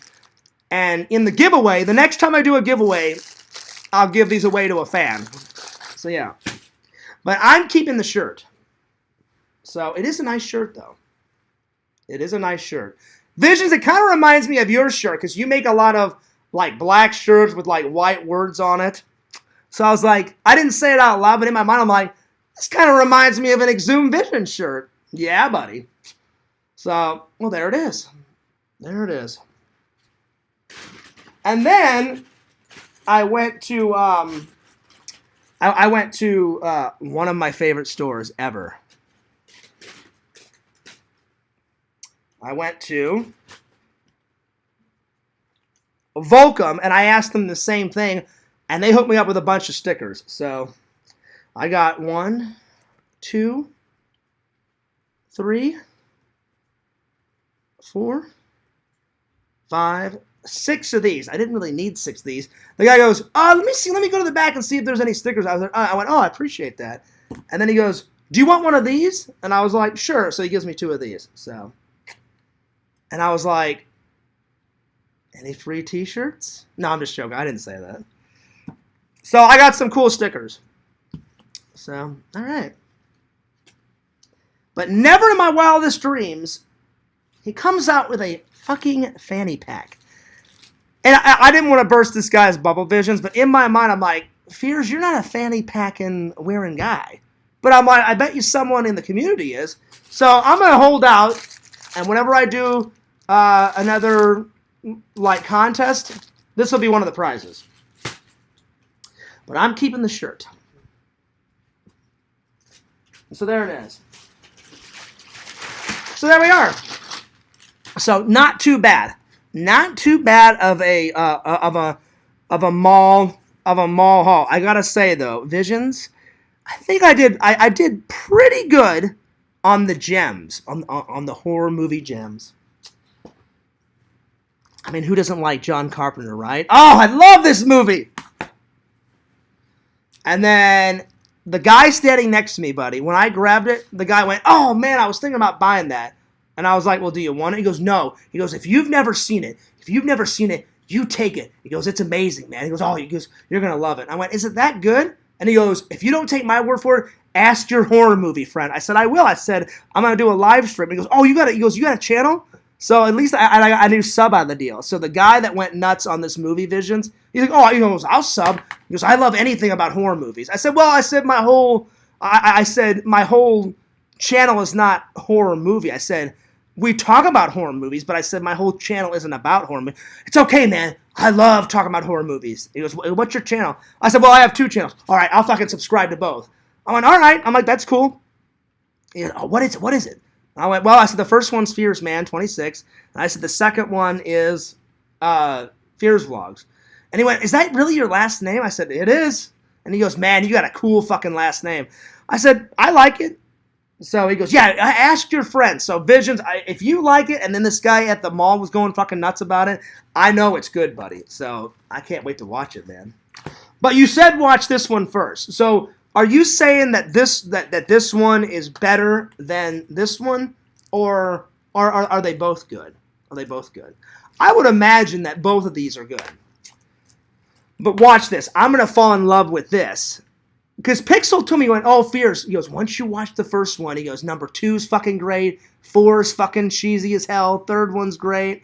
And I was like, listen, buddy. I'm like, you know me. I'm like, I'm a movie guy. I said, if I buy one, I've got to get the rest in the collection. So at some point, I will get 2, 3, and 4. I was looking around for some Sleepaway Camp Visions.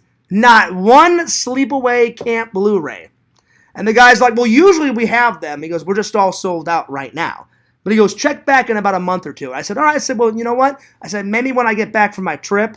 So I'm going to look at V-Stock Visions for some Sleepaway Camp. If I can't find it there, then when I come back, I'll go back to FYE and I'll try and find Sleepaway Camp 1, 2, 3, 4. And there's a 5th one, right? There's a 5th one. So, yeah. Let's see here. Oh, no problem, Yakov. Oh, wait, Yakov, are you saying that to Richie? Because, Yakov, I unblocked your original challenge, your channels, I believe. Bottom Boy Bung Master. Oh, Lord. Bottom Boy Bung Master. Oh, I think this is. This is not Richie. This is not Richie. I think this is a Richie wannabe. This is a Richie wannabe. Well, Yakov, I hate to burst your bubble. This is not the true Richie. This is not the true Richie. This is a facade of Richie. This is not the true Richie. Oh, Lord. I think Richie would be quite unhappy that this is happening right now. Oh, Lord. Anyway, Visions, I think that I did pretty good. Probably just a big fan. I think he's a big fan of Richie's. My old account probably won't show up. I'll just use this one. All right. Yakov says, what in the world? A faker? Well, that's okay. Any fan of Richie's is a fan of mine. Because he's the challenge master. I will never be as good of a challenge, guy as Richie. Really, I don't want to be a challenge master. I only did the ranch bathing challenge because Richie wouldn't do it. I was like, you got to do it, Richie. And he's like, Fears, I can't do that. He goes, that's just too nuts. I was like, how is that too nuts? I'm like, you always stand in the shower and dump barbecue sauce all over your body, and then you've got fucking mildew, on the back of the shower that lasted there for like 9 years. And I said, how is that? I said, and then he's like, Fears. He goes, it's just, I can't do it.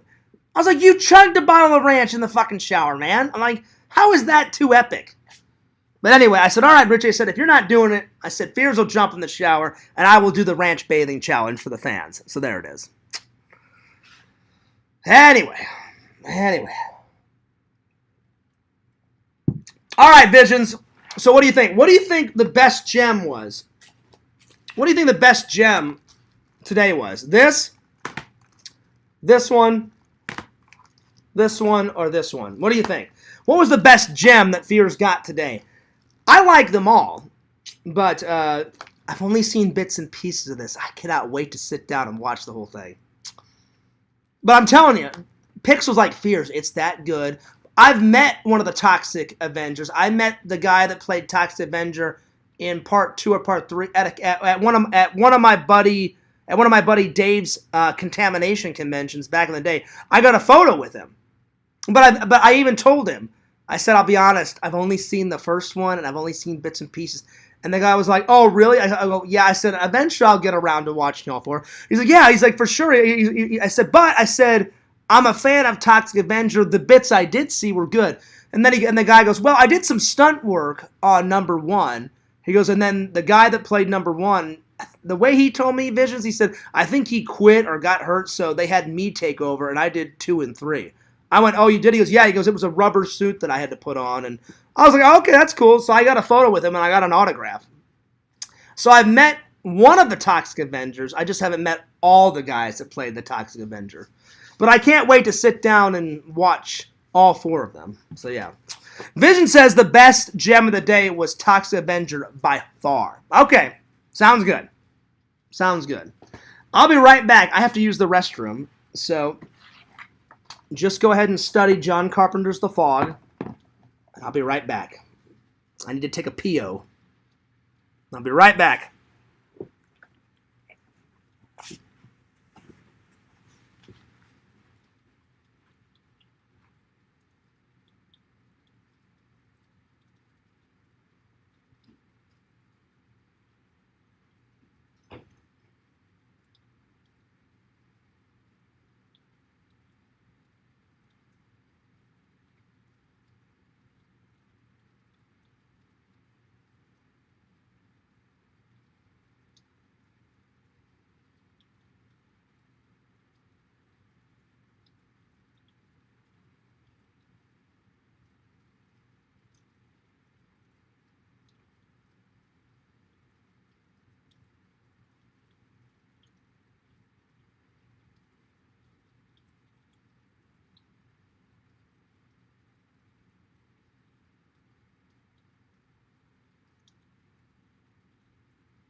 All right, guys, I'm back. Sorry, nature called. Fears had to take a pee-o.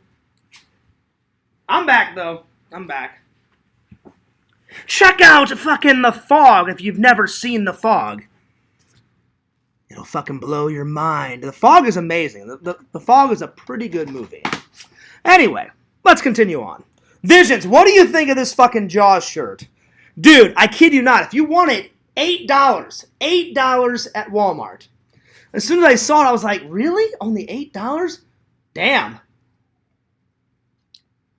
I'm like, that's pretty good. I'm like, that's a pretty good, you know. Anyway, let's see. So, what were we talking about? Oh yeah, so that was the haul. But I want to tell, for all the people new watching, if this is the first time you're watching the Fears Man podcast or the Fears Vlogs channel, the regular fans know this. So I just started watching Sequest. I'm on the 3rd episode. Pretty good show. Classic 80s and 90s though. It's very old, but it's pretty good. It's pretty good. So I just started watching that. I'm on the 3rd episode. I'm going to watch some more episodes tonight. Last night though, you guys know I've been watching a little bit of MASH 4077. I used to watch it all the time with good old Grandma Fears. But I hadn't seen it in a long time. Now I own it. So there's 11 seasons. Fears just finished the 4th season last night, and I'm going into the 5th season. So 4 seasons down, a lot more to go. As soon as I get MASH done, I'm going to review it. As soon as I get Sequest done, I'm going to review it. And then the next one I'm going to start watching is... Visions, Yakov. I told everybody, I've got so much old fucking TV stuff to watch. What should I watch next? Randy said I should totally watch this next, Battlestar Galactica. He went, oh, Fears, for sure watch that one next. And I was like, is it that good, Randall? And he goes, well, what do you think, Fears? I read the back cover. I'm like, it sounds interesting. I'm like, it looks cool. I said, I watched the trailer of it, before I showed the fans this DVD, and I said the trailer looked fucking cool. Someone told me that, and then 2 fans said, Fears, you have to watch The Nanny. I've never heard of The Nanny. You guys were shocked. I was like, I've heard of the actor that played in The Nanny, but I never knew that she had her own television show. So 2 fans said, well, Fears, if you've never heard of her show, you need to watch The Nanny. And then, where was the other fucking thing? Hang on. It was, where is it? Oh, this one. This one. I have to move some stuff over. Right here. Hang on. Right here. That is... Oh, wait. Here, I'll just grab it. Hang on. There we go. I bought this like a year ago, and I still haven't watched it. So my friend said, start watching Magnum P.I. Look at all that shit. So I bought it a year ago, and I've yet to watch it. So I'm thinking I'm either going to watch this next, or I'm going to watch Battlestar Galactica next. That's what I'm thinking. That's what I'm thinking. I'm running out of room. So many gems. So many gems. So little time. Let's see. Which Sandy do you like from Greece? Prep or cool? Ooh, that is a good question. Well, listen, Larry. Listen. She's sexy either way. But if I had to pick, probably cool Sandy. Tell me about it, stud. And he's like, Sandy! You know, at the fucking end and shit. I would never date a preppy girl. That wasn't Fears' style back in the day. I was that type of guy when I went to high school. Everyone's like, oh yeah, we know Fears. Yeah, Fears is cool. He gets along with everybody. I got along with everybody because I don't like to discriminate or make fun of anyone. Because I get made fun of a lot. Online, offline. I got bullied in school. I'm not a bully. I don't like to alienate anyone. So, I tried to be as cool as a cucumber with everybody in high school and college and in middle school. Anyway, let's see. Larry says, I always wondered who bought these TVD series. Wait, are you saying, Larry, who bought these for me? I bought a lot of these myself. Some people bought me some of these as gifts, though, like my birthday and Christmas and stuff. But all the ones that are across here, I bought except for Taken. Taken's right there. Randy gave me Taken. That was Randy's. He didn't want it. So Randy gave me Taken. But I bought all these, and then all these back here are like some I bought, some gifts, you know. I still got Ren and Stimpy up there. I need to watch Ren and Stimpy, too. That's another one up there that I bought. And then these up here, some of those were gifts. Like my one friend bought me the Quantum Leap one, which is right there. And then the turtle one, the Teenage Mutant Ninja Turtles is above it right there on the top. And I bought that. So it's a mixture of some of these people bought as gifts for me, and then I bought. But I've mostly bought a lot of them. Mostly. Not all of them, but a lot. But yeah. Anyway. Let's see how many Blu-rays you can fit in that fanny pack. Alright. No, I don't want to open it. No, I don't want to open it, Triple, because again, I said I'm not a fanny packing type of guy. And I'm going to hand these out as on my next contest. And I'm thinking my next contest, I'm going to have the fans draw their best version of a picture of Fears Man. And whoever has the best version of a drawing of Fears Man wins. And then I'll pick like a second runner-up and a third runner-up. Visions gave me a great idea, though. Vision's like, hey, Fears, you know all those old movies that you want to get rid of? He goes, why don't you use that as a gift? And I was like, oh, that's a great idea. So, I think what I'm going to do is, whenever I do the next contest, the first winner is going to get $50 from me. Because the first giveaway was pretty good, but the second one, my friend's like, well, Fears, to get more people, make a better prize, make a better contest. And I said, all right, I'll ante up on the prizes.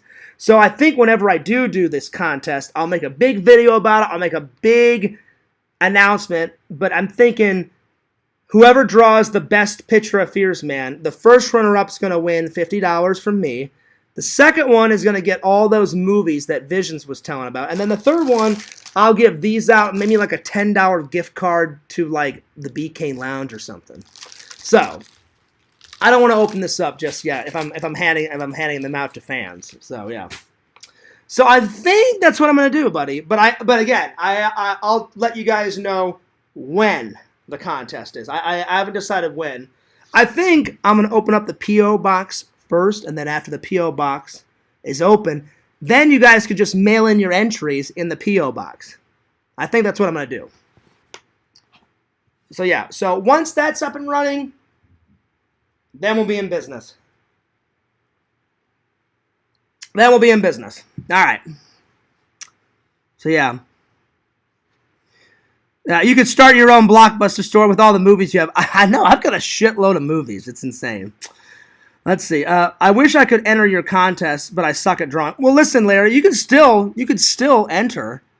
You know, it's all about having fun. You know, so yeah. I think you should enter the contest anyway.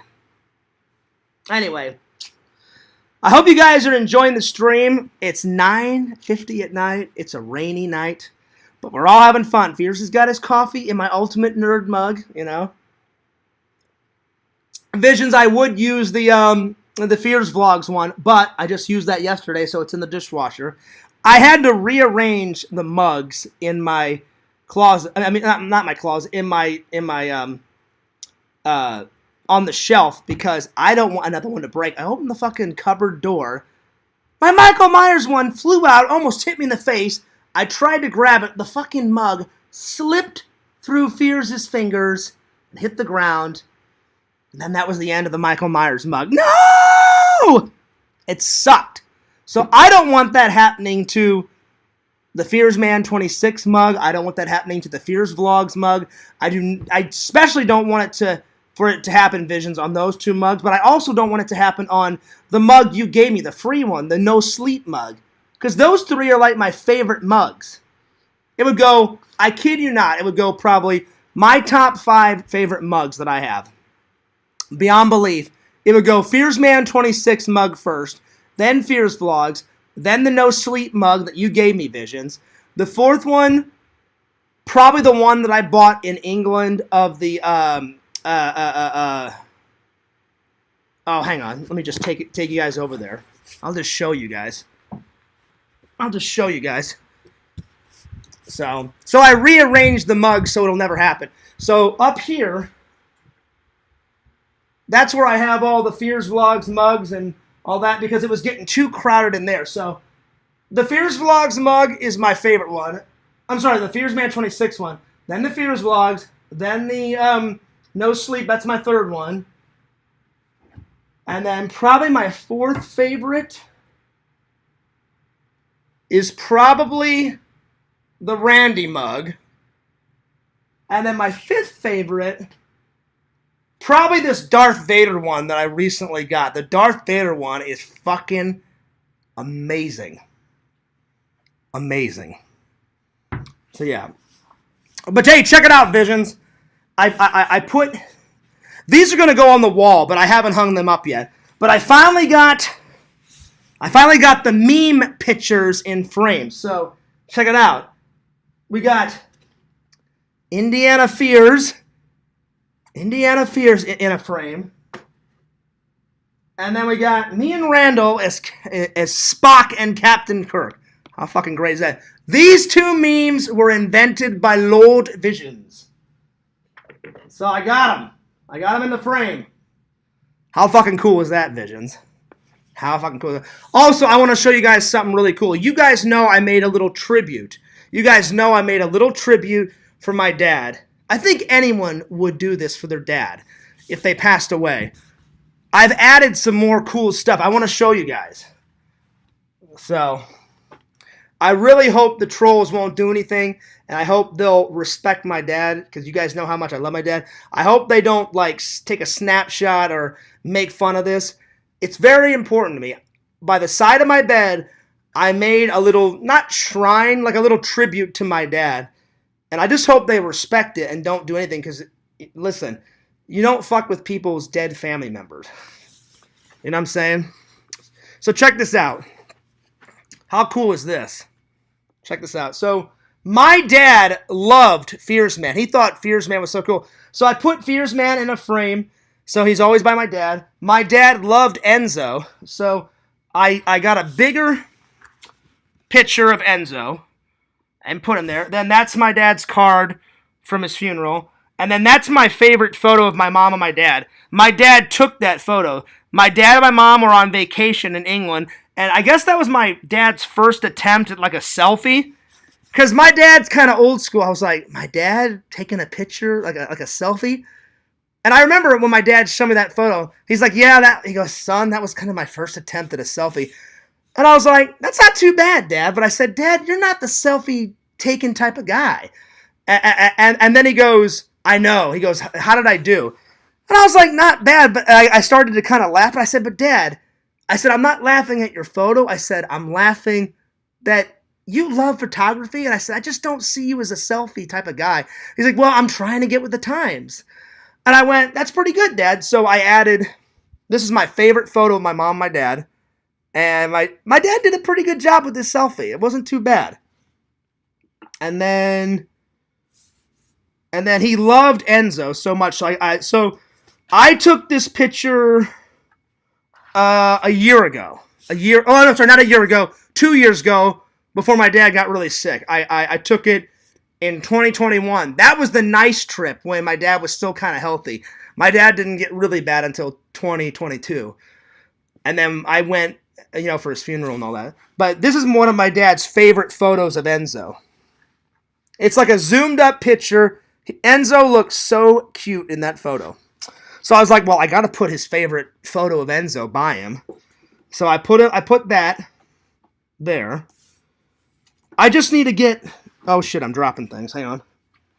I just need to get this in a frame. I need to get this in a frame. I'll do that whenever I get back home. And then there's my brother. Hang on. There's my brother with my dad. And then these pictures are hard, though, because my aunt took these when we were at the hospital. And those are hard to look at because that's when my dad... That was like towards the end. And my mom wanted to surprise my dad. And Enzo was allowed... Really, Enzo was not really allowed in the hospice. But my mom, begged them and said, please, my husband loves his dog. And Enzo was more for my dad, because my mom wanted him to have a buddy, towards the end. But she said, well, once your dad leaves, John, he goes, then Enzo will be for the whole family. And I was like, I love Enzo. Enzo's fucking great. So these pictures are hard to look at. And then that's my dad's bio, and then that was my dad's church service, like the little paper that they give. So it's coming right along. I'm going to add a couple of more things, but that's where we are. So I appreciate you saying that, Visions. Visions says very nice. I appreciate that. So yeah, it looks pretty good. And then my room is coming along pretty well. Excuse the mess. I haven't made my bed. I'm usually really good about that. And if you look, Fears has got to do some laundry. I hate having laundry on the floor. All that shit is dirty over there, so I apologize. The great Tommy NC 2010 gave me this. I bought this. I need to put another light over here.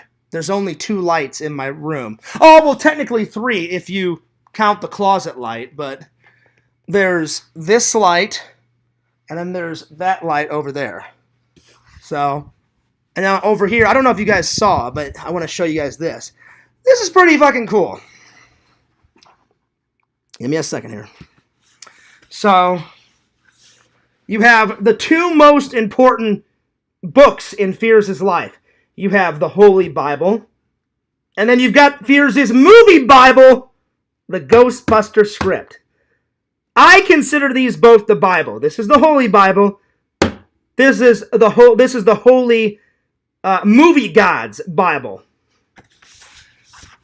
Oh yeah, there's a fucking movie god. There is. There's a movie god. There's the holy god, you know, the big guy upstairs, and then there's the fucking movie god. Oh yeah. And then Visions, check it out. Michael Myers, little fucking bobblehead and shit. His head's just bobbling away. And then at a convention, I found Lego one. And then there's a nice picture of... I don't know if you guys have ever seen my grandparents. Grandpa Fears and Grandma Fears. It's kind of an older photo. I need to get a more up-to-date version. But I've had this photo that my grandma gave me ever since like 1991, 1992. So there's good old Grandma and Grandpa Fears. Oh yeah. So the room's coming along. I'll be honest. I've decorated more out there, but I've been trying to throw more stuff up in my room. So yeah. And then I don't know if I've ever shown this to you, Visions, and everybody else. This is the plastic container I'm talking about. So this one here. This one right here. Right here. So look. They've got shoes in it. There's belts. Down here is like all my swimming trunks. So this is so far where I've put a lot of the big stickers. Oh wait, what's that? Exhume Visions. Exhume Visions. Exhume Visions. I wasn't lying, Visions. That's a lot of Exhume Visions. Let's see. Ghostbusters. I got these free Lion King stickers at McDonald's whenever the movie came out. They're like, hey, you want some stickers? I'm like, I'll take some free stickers. Zoomy stickers. A lot of these are for free. These were free at the convention. Oh, this one's coming off. I may have to take that off and put a new one on there. These were free whenever I worked at Disney. These were free. There's the more shell stickers that one guy at church camp gave me. I think and then Visions gave me these three. I think the only ones that I've ever bought, and I bought these two Ghostbuster stickers at a convention, and then I bought the YouTube sticker down there, and then I bought the Fears Man sticker from eBay, and then there's Darth Vader, the guy I was telling you guys about, the Darth Vader guy that I met at the convention that we're gonna do some collab videos together. Fucking free Subway stickers. So a lot of this shit is free. But I've bought a few on there. So it's coming along. Oh, there's the Indiana Jones gray hat. I bought the brown hat. It's coming. It's on the way. It's on the way. It's on the way. But yeah, I just wanted to show you guys this because you guys being my loving and loyal fans, I appreciate all the support about, the passing of my dad and all that. Here, let me turn the light off. But I just wanted to show you guys. I don't like to call it a shrine. It's a tribute to my dad. A shrine sounds creepy. It's a tribute to my dad. So my mom's like, you didn't put a picture of Fears. I said, oh, I put a picture of Fears Man right by Dad. My mom's like, why? And I said, well, I said, I don't know if Dad ever told you, but I said, Dad told me that he loved Fears Man. And my mom was like, well, I knew that he told me that he liked it. I said, yeah, so that's the reason why I put Fears Man by him. Fears Man will always protect him. My mom's like, that's pretty cool. And I was like, hell yeah. I'm like, why wouldn't I put a picture of Fears Man by Dad? Let's see, what else is new? What else is new? Oh, I have to show you guys this. I try to show you guys all the updates to the apartment whenever I can. Well, listen, I don't have it yet. Shh, the key word is yet. But I will get it. I've left some room right up there. Visions, get ready for this. Picture this. I've got the MacGyver knife.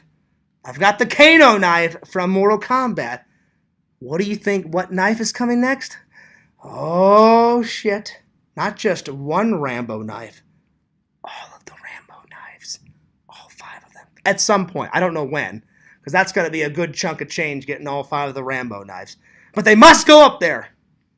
So, all the Rambo knives, and then the Ghostface Killer knife. I'll probably get that one next because they sell that one at Walmart for like $70. So, at some point, the Ghostface Killer from Scream, that knife. And then after I watch Visions Vision's dad said his favorite movie was The Hunted. And then Vision's like, oh, Fierce, you like fucking movie prop knives? And I was like, yeah. He goes, oh, you got to get the one out of the fucking Hunted. I looked it up. Visions, you weren't kidding. That fucking knife is amazing. And then I'd love to get the, the Predator knife, that in the, they use it in Predator 1, and I think they bring it back in the third movie. It goes Predator, Predator 2, and then the third one's Predators with an S. Then the fourth one is The Predator. Then the fifth one is a prequel, which I haven't seen yet. That one's called Prey. And then they've got the spin-offs. They've got the spin-offs where it's like Alien vs. Predator 1 and then Alien vs. Predator 2, like Requiem or something like that. I've seen bits of those. I need to see all of it, though. But I'm a big Predator and Alien fan. So, yeah. All right, next on the list. This is fairly new. I already showed it to you guys, but for some fans that didn't know, there's the inspiration for Fears Man. Good old Superman. So I've got these guys over here. Fears Man is fairly new. I put him over there. You got, Michael Myers, and then the Michael Myers newspaper. You got Darth Vader behind me. Casey's mom painted me that. That's pretty cool. And then I've got good old Bond, James Bond. And then I've got that Star Wars thing to hold all my sweet and lows in. Oh, this is new. I bought a Mickey Mouse cup. I haven't used it for my tea or my coffee yet, but I will. Yo, the Sega Camp Gamer. Yo, buddy, what's up? And then, this is fairly new. This is where I keep all of my magnets. So this is the newest one, Halloween 2. I got the Imperial Walkers at a Star Wars convention. This chicken filet one, that was free. I bought that one in Missouri and brought it down here. Randall got me this one from Hogan's Beat Shop. I bought this one the second time I went. These were free. This Ghostbuster one was at a convention. That was free at a convention. I bought this one. When I worked at Disney, these were 2 free. That was a free one from the convention. My aunt bought me this one, and there we are. And then you guys have seen all that stuff up there. So that's kind of all the fairly new stuff. And then you guys have already seen all this. I have to watch all of that. And then I've got all that bullshit. So there it is.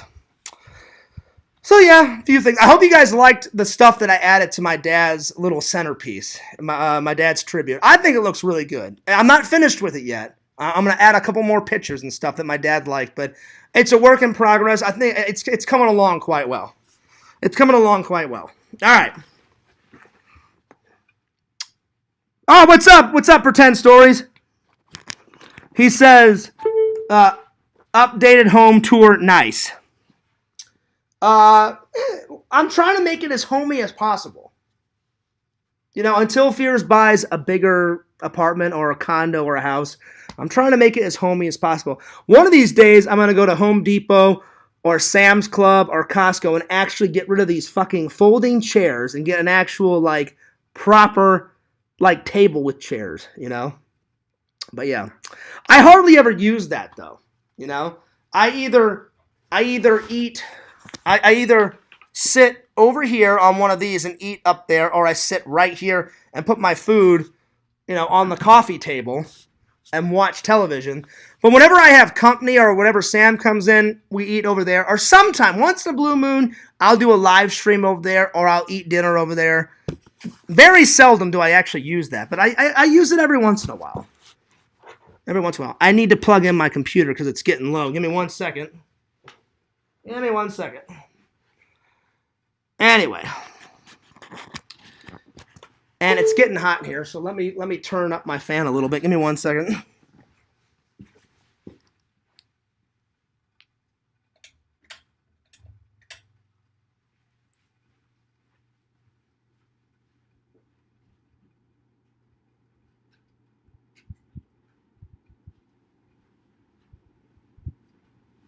It gets a little hot in here sometimes, so my bad. My bad. All right.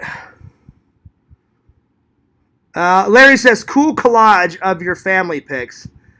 Well, those, I wouldn't say it's a collage. It's like all those pics are like of my dad's tribute. I need, like I said, Mom, I said, those are going to be in the dad, like, collage tribute thing. I said, but I said, when I get into town, I said, I want like 3 or 4, like, pics. Like one of you and me, one of just me and Dad, and then one of me, my brother, Enzo, Dad, you, and then my brother's wife, because she's part of the family now.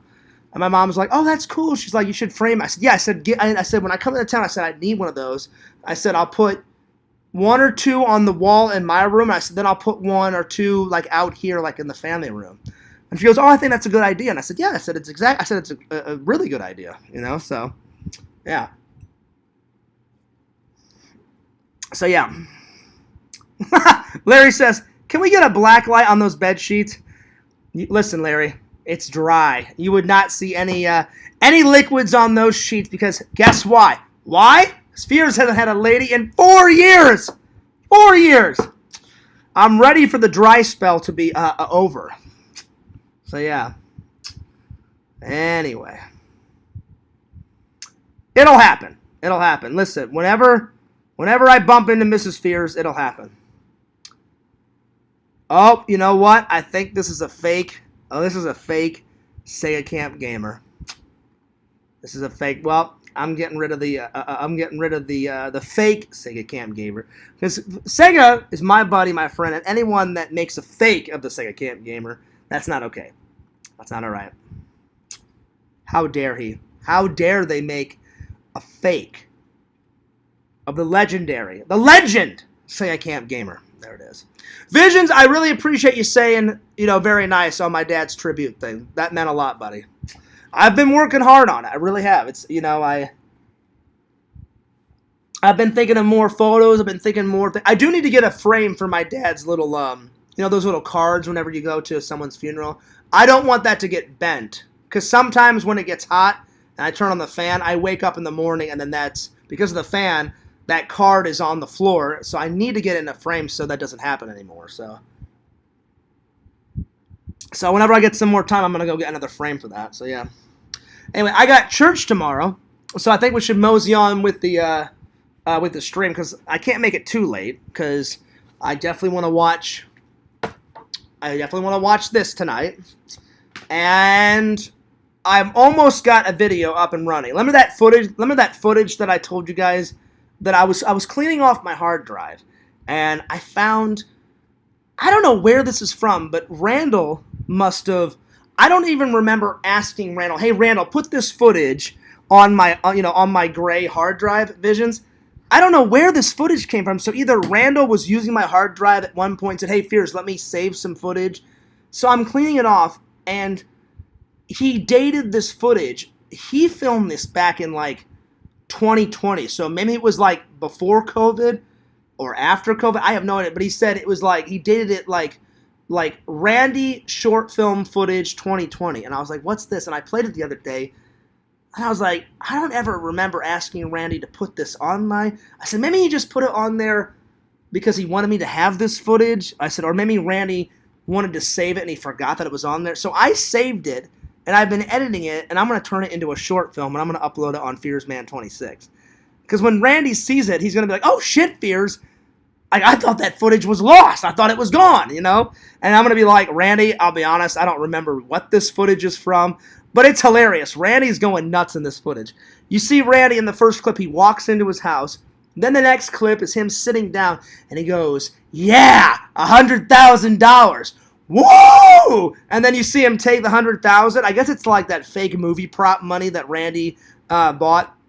And then you see him flip the money, and he's like, yeah, that's what $100,000 smells like, motherfuckers. And then he's like, I'm so rich, I can have it all now. And then he's like, do you know what I really want? He goes, I want booze, cocaine, malt liquor. Yeah. And then it just completely ends, and then you see him open up the door and walk out of his house, and that's the end of it. So I was like, all right, I'm making a short film out of this. The fans have to fucking see this.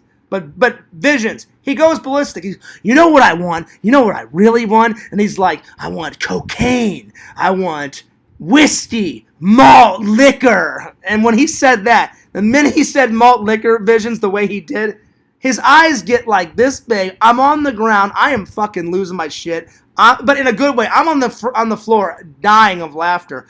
And I'm like, I don't remember this fucking footage. But God bless, the holy movie gods that I found that's on my hard drive. Because every year or two, I clean out my hard drive. I'm like, all right, I've already uploaded that. I don't need that footage anymore. All right, I need to get to this footage and edit this.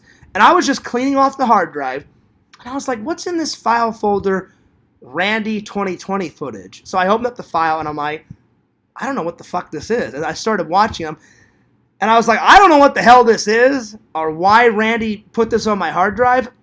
Because I know for a fact I didn't put it on my hard drive. So I'm like, Randy must have put it on there.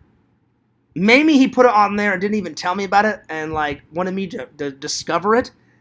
I don't remember this footage. But anyway, as I was cleaning up, I said, well, I'm going to save this footage. And I said, the fans are going to get a kick out of it. I'm telling you, Visions. The minute he goes, you know what I really want? Whiskey, malt liquor. His eyes get this big. He zooms up into the camera. He's like, malt liquor. Like that. And I fucking lost my shit. Oh, my God. It was great. It was great. You guys are going to love it. So I'm going to finish that tonight and upload it.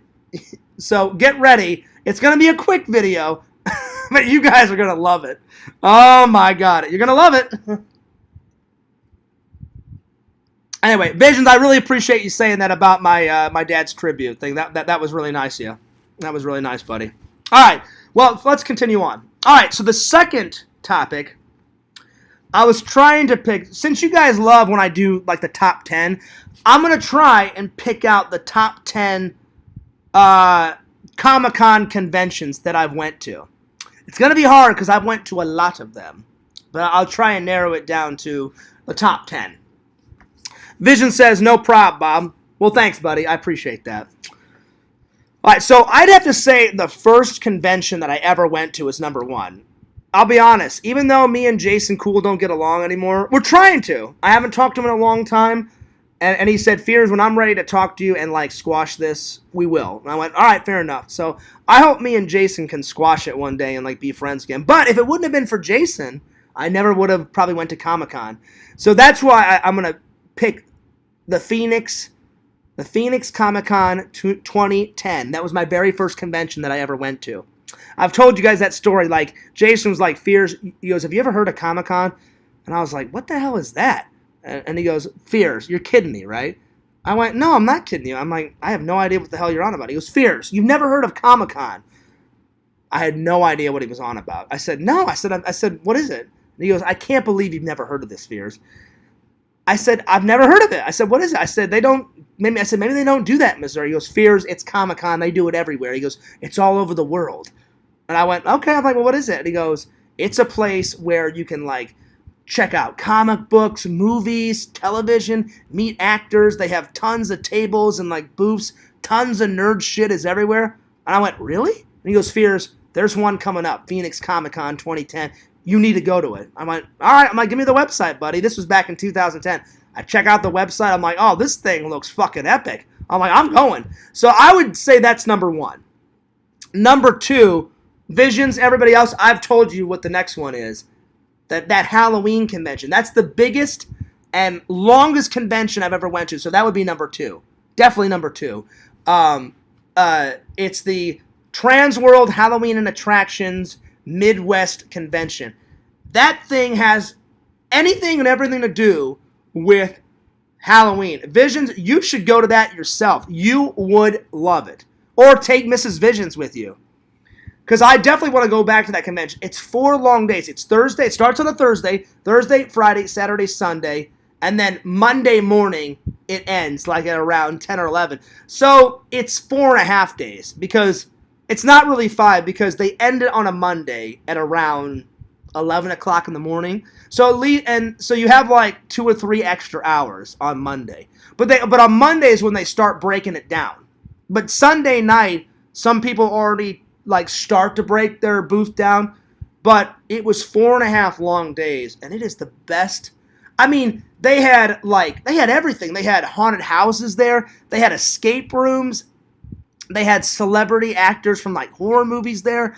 They had one of the coolest things, Visions, I've told you.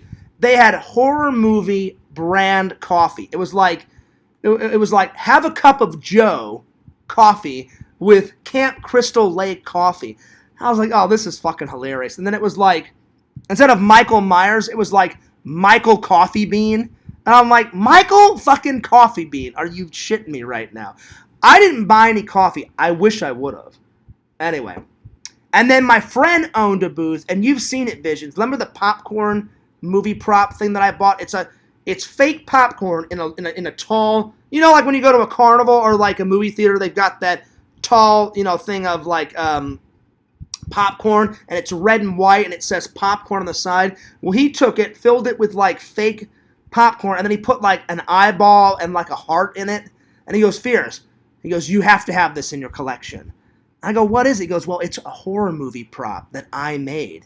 I said, was it in a movie? He goes, no. He goes, I make props and put them on my website. And I'm going to buy one of his newer ones. Lember Vision, I told you, you go to his website, and his newest one is, for Halloween, like trick-or-treaters, he took a, you know, like when you're a little kid, you know, those little buckets, you know, that people walk around like a jack-o'-lantern, like bucket that you put all your candy in. He went, well, Fears, I took one of those like little kid like Halloween buckets, and I filled it up with like brains and hearts. Like I said, oh, so I said body parts. He goes, yeah. He goes, I put a brain in there, I put a lung, and I put a heart in there, and then I put blood, like fake blood all over it, and then I put like little pieces of candy like on the top. And he went, Fierce, you've got to buy it for your Halloween tree. And I go, show me a picture. He goes, go to my website. It's on my website right now. I went, oh, that shit looks fucking fantastic, man. He goes, yeah. He goes, I was trying to think. He goes, because Fears, when I was a little kid, he goes, and I went trick-or-treating. He goes, I walked around with one of those fucking, like, little tiny, like glow-in-the-dark jack-o'-lantern, like, buckets that I put my candy in. And I was like, oh, was that the inspiration? He went, yeah. He goes, I've already made the movie prop that you have with the fucking eyeballs and the fake ear in the fucking, you know, popcorn. He goes, and then I made the sushi thing with like ears and eyeballs mixed in with the fake Chinese food. I said, yep. I said, I have that one too. I said, you gave me that on the same convention. He goes, yeah. He goes, so I wanted to make one for my favorite holiday and your favorite holiday, Halloween. I said, you're at a horror convention, buddy. I said, it would make sense if you made a horror movie Halloween prop. And he goes, that's what I was thinking, Fears. So he said, I was inspired by my little Halloween, like little kid, like bucket that I would walk around with, the jack-o'-lantern one. And I took that and I just put like eyeballs in it and like a lung and a heart and like a liver. And then he goes, then I just sprinkled blood on the top of it, and blood like trickling down the fucking like pumpkin bucket. And I said, yes, that's cool. And he goes, then I just sprinkled like candy on the top. And I was like, oh, that's fucking hilarious, buddy. So I'm definitely going to buy it and put it underneath the Halloween tree this year, buddy. So Visions, you'll know exactly what I'm talking about when you guys see it. When Fears debuts the new and improved Halloween tree. So anyway, number 2, I would say that's my second favorite convention. Third favorite convention, probably my friend Dave's. He at one point he had this convention. He had this convention called the Contamination St. Louis Midwest Convention. That one was amazing. But he doesn't have it anymore. He sold it to some guy in Europe. But he took all that money and bought his own comic book shop. So it all worked out. But that would be number 3. And then my buddy Chris's Toy Man Toy Show. That's definitely number 4. For sure. Number 5 would have to be the Kansas City, Missouri convention that I went to. It was called Kansas City Con, and I went to that one in 2014. That one was huge, and that one had the most Star Trek Next Generation characters that I've ever seen. There wasn't just, like, you know, at some of these conventions, you get maybe like one Star Trek character, 2, maybe 3. That one back in 2014 had 14 characters. They had Riker, the girl that played Denise Crosby, Tasha Yar, Data, Worf was there, the Doctor, Beverly Crusher, Wesley Crusher was there, the guy with the big fucking ears out of Deep Space Nine, Yakov, this is right up your field. What was that guy with the fucking massive ears that owned the? He was like the swindler, kind of like a Han Solo type of guy. Like he owned the fucking bar, and then he had that idiot brother. What the hell was his name? He had the bar on Deep Space Nine. It was like the, what the fuck is it? Come on, help me out. Help me out, guys. What was that guy's name? Quark. Quark's bar. So Quark was there. Then Quark's idiot brother was there. I mean, they had tons of. I could go on, but they had 14. And I met almost. Oh, the guy that played Q. The guy that played Q was there. But I met him. I talked with him. But Visions, he was the nicest guy in the world. I wanted to tell him this, but I was too afraid to. He was charging too much for a picture and an autograph. It was outrageous. $100 for a photo, $50 for a selfie. I'll never forget this because it was that much. And then 100. So all of it was 100 except for the selfie. A selfie was $50. A picture was $100 and an autograph. So if you wanted just a normal picture and an autograph, $200. And I was like, nah, I'm good. But I got to talk with him. I just went up and said, hey, look, man. I said, I don't have enough money to get a picture or an autograph. And he's like, oh, no worries. He goes, just nice to meet you. And I said, yeah, nice to meet you. I said, I just wanted to come up, shake your hand, and say I'm a big fan of Star Trek The Next Generation, and I love the character Q. And then he went, he goes, I really appreciate you saying that. He goes, it's an honor to play Q.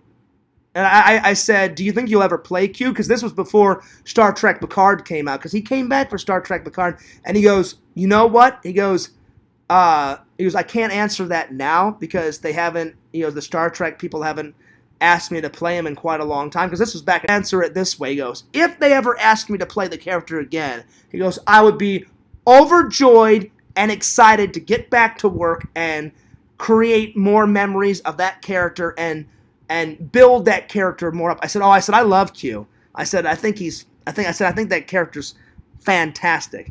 And then I remember Visions. I asked him. I said, what was your favorite time to play him? He goes, I've got that down. He goes, every chance I play the character, it's been fun. He goes, but my ultimate favorite time was when we first meet Q in the very first episode of Star Trek: The Next Generation. I said, all right, I'll give you that. He goes, because it was the first time. They said I could ad-lib, some lines. I could kind of create his own backstory. They said, have fun with it. Go nuts. And he's like, really? And he goes, well, and then the director was like, yeah, some things are scripted, but other things I'll give you some free range and you can create some stuff. And the guy was like, hell yeah. Because he said, most of my other acting, he goes, I didn't get to, really have that much free will with the character. They were like, this is what he does, do this, do that, we want you to act this way. So it was kind of cool that I got to create Q's backstory, and I was like, that's really fucking cool. So that would be number 5. Number 6, probably this convention that I went to, again in Kansas City, but this one was a different one. This one was called ConX, and I got to work at that convention. So some friends that I met at a convention got inspired by my friend Dave's convention, and they said, well, hey, if Dave can do it, we can do it. So they branched off and they made their own convention called ConX. And they called me up when they said, Fears. They said, and this was before I went off to film school. They said, we know you're about to go off to film school, but they said, hey, before you go, do you want to help work at a con? They said, well, you'll get to go for free. You'll get to meet all the celebrities, and they said we'll even have them sign a bunch of free autographs for you. They said we really need your help to help run the convention. So that was my first time working at a convention. I went, oh fuck yeah! So they said the only thing you need to pay for, Fears, is your own food. They said we're gonna hold it at a hotel. They said So they said, your hotel room will be on us. They said, do you mind paying for your own food? I said, I don't mind that.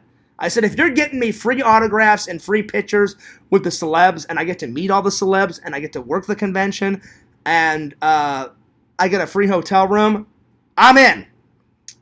And so that was the story I told you guys. That was the weekend that I got to hang out with Tasha Yar, and she poured a glass of wine, and I got to get drunk with Natasha Yar. Denise Crosby. Randall was so jealous of that story. He goes, Fears. He goes, she's so hot. She's so sexy. He goes, you got to get drunk with her. I said, dude, we weren't like sloshed out of our minds. I said, we weren't wasted. I said, we were tipsy, getting towards drunk, but I said, we weren't wasted. He goes, Fears, I don't care. You got to have wine with Natasha Yar. And I was like, that's true. That's very true. And he goes, how was it, Fears? I'm like, it was fucking great. It was fantastic. So that would be what was I on? Number 7. That would be number 7. All right, number 8. That one is especially good because I had never worked a con until then. Number 8 is definitely hands down Wizard World. Wizard World St. Louis Comic Con. It's not named that anymore though. It's now they turned it into the Fan Expo. Wizard World Comic Con is, in my opinion, a way better title than, I'm going to go to the Fan Expo. It's okay. It's just Wizard World is a lot cooler of a name. Just saying. I'm just saying. Number 9 would be probably Jeff's conventions. Any of Jeff's conventions, down here. And then the 10th one, because this is hard, probably the 10th one would be before I went to Jeff's convention, there was a big nerdy convention down in downtown Orlando that I went to in 2019 when I first got here. It was like 2 weeks after I started working at Disney World, and it was called Orlando Comic Con. So yeah, that one, I'd say that was the 10th one. So those are the top 10 Comic Cons that I've ever went to. So maybe one day, once I go to more conventions, because you guys know, Fears will not stop going to conventions until the day I die. So, because I love me some conventions. Anyway, all right, Visions, I'm going to need your help on this next one. The top 10 movie scenes of all time. This is going to be hard. I'm going to try. So if you guys have got any suggestions in the chat, name off some classic movie scenes. I've got a few already on the list, but we're going to try to narrow it down to the top 10 most iconic, most epic scenes in movie history. Number 1, I have to say, when Michael Myers gets shot 6 times at the end of Halloween 1, and he goes flying out the window, Visions. That's an iconic scene. Laurie is fighting with Michael. She rips off Michael's mask by accident. He puts the mask back on. Dr. Loomis comes flying up the stairs. Michael, looks right at Dr. Loomis. Dr. Loomis looks right at him, pulls out a gun, shoots him 6 times in the chest, and he goes flying out of the window and then hits the ground. That's a pretty iconic scene. That's number 1. Number 2,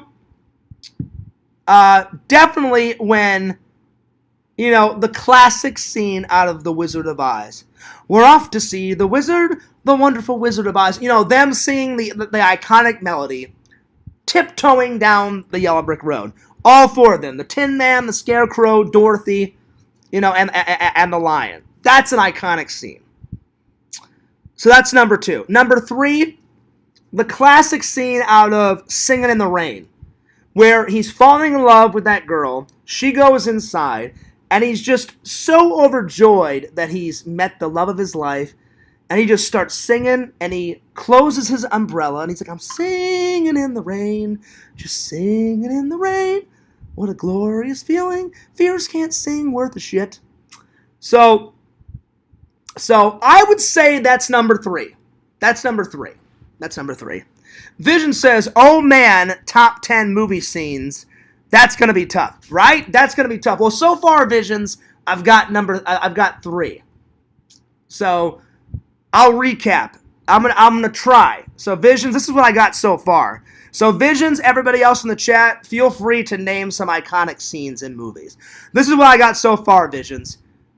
The one scene, the classic scene out of Halloween, when Michael gets shot 6 times in the chest and then goes flying out of a window. That's number 1. Number 2, I said the iconic scene of Dorothy, the Scarecrow, the Tin Man, and the Lion tiptoeing down the yellow brick road.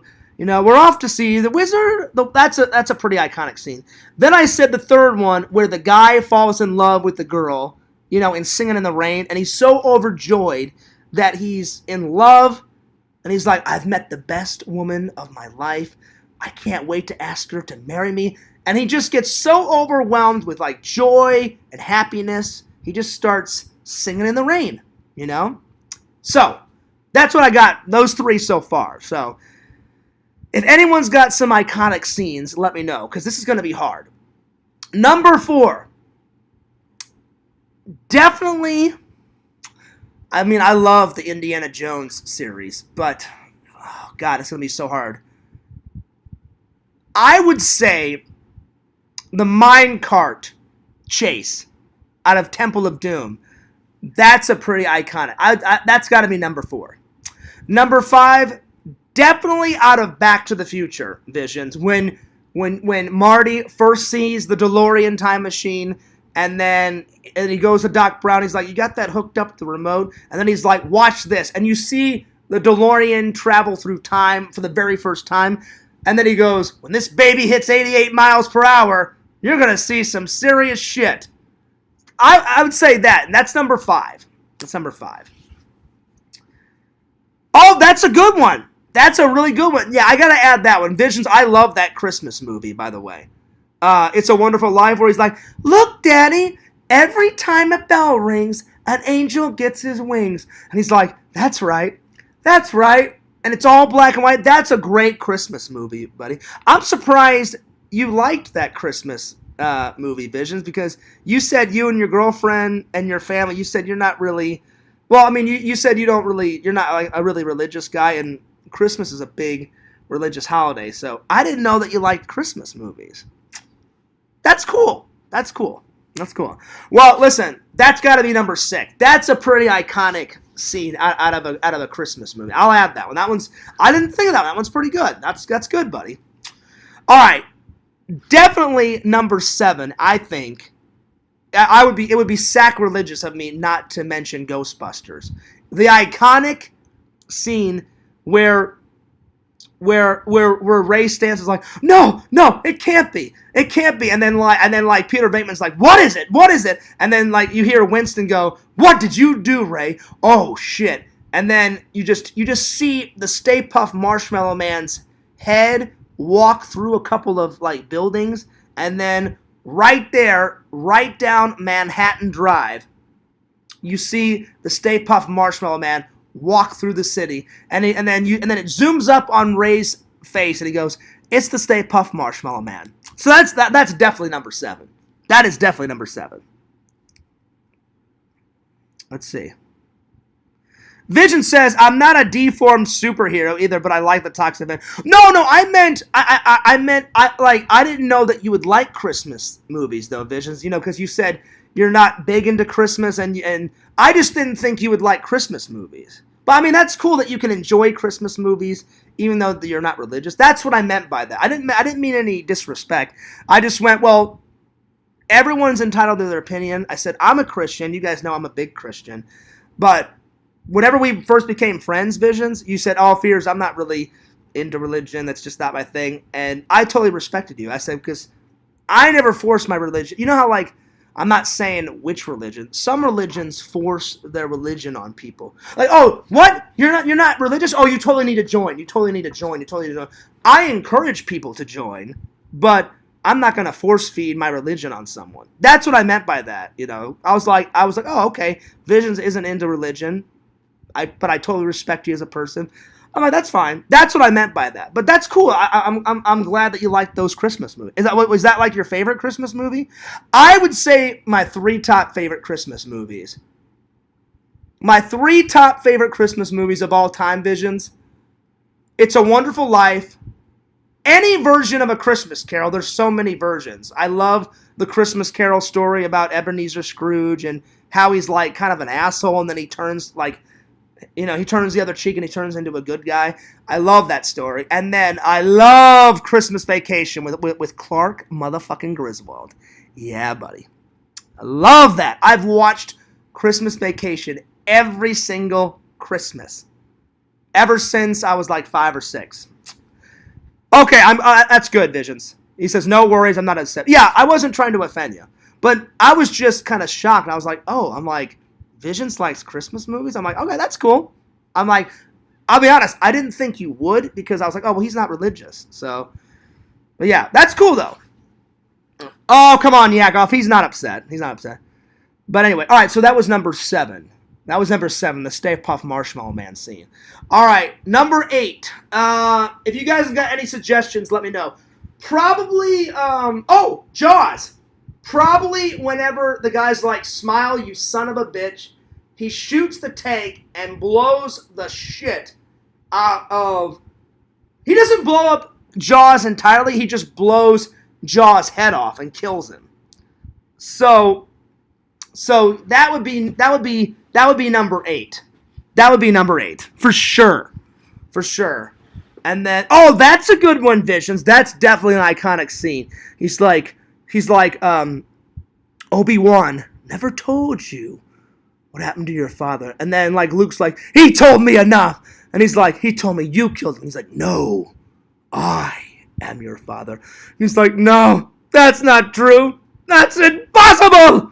And he's like, search your feelings. You know it'd be true. And he's like, no. And then he falls down that fucking hole. That's got to be number 9, Visions, for sure. That's an iconic scene. Oh, yeah. Oh, yeah. Yeah. Yakov's like the Jurassic Park raptor scene. Shoot her! Shoot her! I feel bad for that black guy, man. He was just trying to do his job and open up the gate. And then he gets sucked into the raptor pen. And he got eaten within, what? Not even 20 seconds. He was alive for a good 15 seconds. On film. And it's like rapid fire, Yakov. He gets like one of the most scariest things when I was watching it when I was young is, remember, he gets sucked. He gets sucked in, and then he goes from the bottom, and then he goes flying up to the top, And then that one guy with like kind of the Indiana Jones hat, the guy wearing the like the tanned hat, where he's like, shoot her. He tries to grab the guy from the up top. Then he pulls the guy down, and then he like slips through the guy's like fingers like that. Man, that one's nuts. I don't know if it makes a top 10, buddy, but very good suggestion. I like it when Newman gets spit on by that one dinosaur in the rain. I'm trying to think. Is that in Jurassic Park 2? Spit in the rain.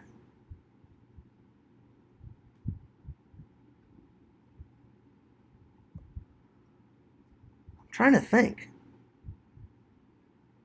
Wait. Hang on, I'll get it. Jurassic Park 2? No. I can't believe I'm phasing out on this one. Fucking hell. Newman.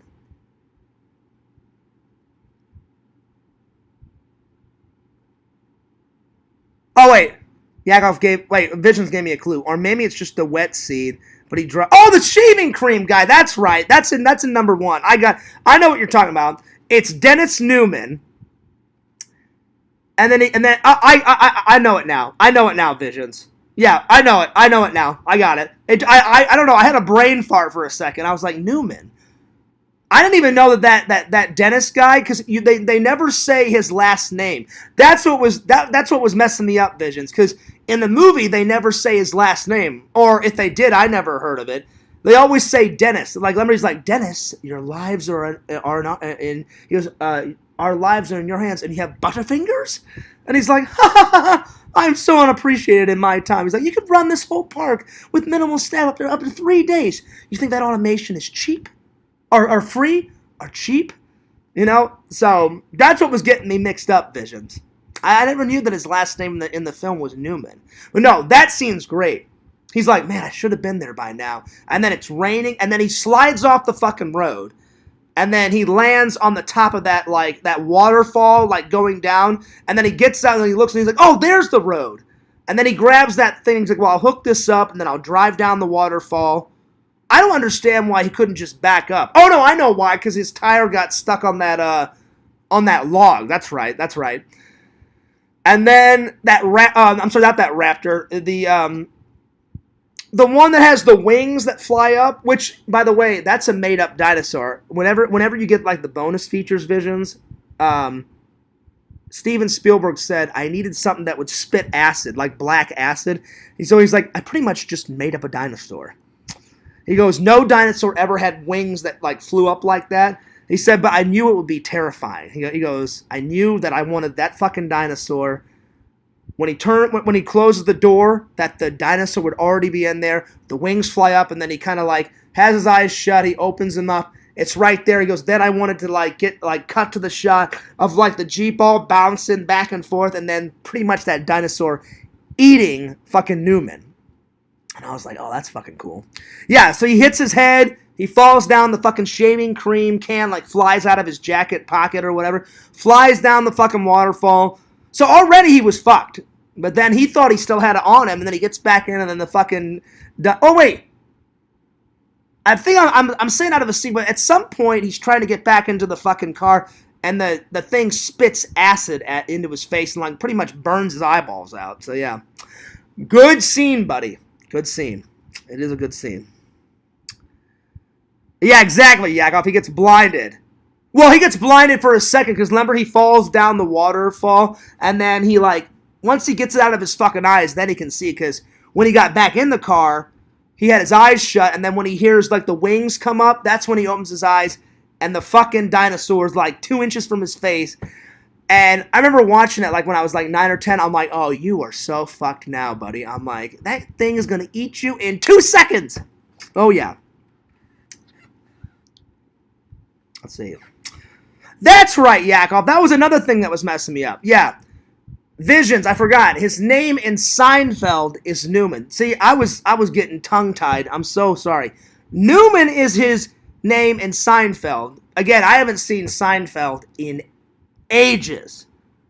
And I don't have that television series. Not yet. I love Seinfeld. Ooh, Seinfeld is so good. That's his name. In Seinfeld, it's Newman. In Jurassic Park, it's Dennis Nedry. That's right. I'm sorry, Visions and Yakov. My bad. My bad. Oh, that's a good one. That's a good one, Visions. Or how about the same movie, Shining, where he just gets sick and tired of his wife, and he bashes down the fucking door with the knife. I'm sorry, not with the knife, with the axe, and he puts his face and goes, "Here's Johnny." I think that's got to be number 10. The Here's Johnny scene. That's a pretty legendary. So maybe one day we'll do the top 20, but so far, I'm gonna put those are the top 10 movie scenes of all time. That was hard, but that's also a good. That's also a good scene. That's also a good scene, Visions, because Jack is like out of his fucking mind. And now that he killed that black guy. I mean, he killed the black guy first. Then he tried to kill his wife. And then he's on the hunt to kill his son, Danny.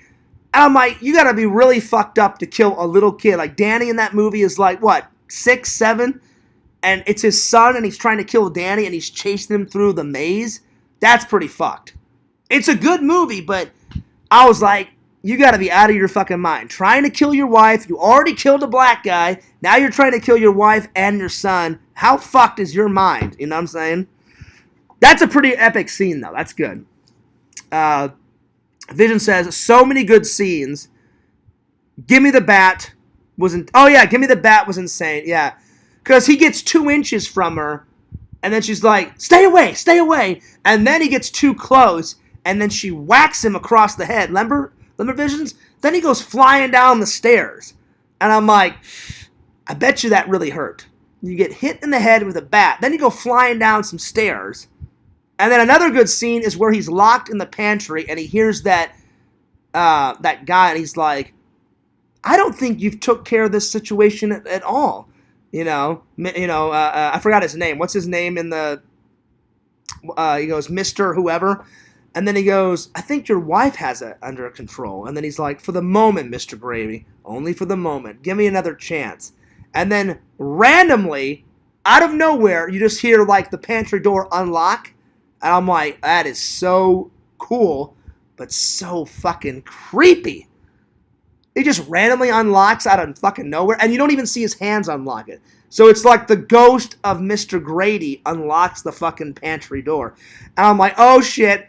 Shit is about to hit the fucking fan. Here we go. I'm like, oh my god, damn. So yeah. I'm sorry, Yakov. I didn't mean to take the Lord's name in vain. My bad. But that's an insane scene too, Visions. I love that movie. Someone said it was based on a book. It was the Stephen King book. Now, granted, I've never read the Shining book, but I love Stephen King's movies. The Shining, It, Maximum Overdrive is fucking spectacular. I love that movie. Stephen King's Secret Window with Johnny Depp, talk about a creepy fucking movie. It's good, but it's creepy as all fucking hell, man. Oh, man. Stephen King, I would be honored one day. Not only, I would love to interview him, Visions.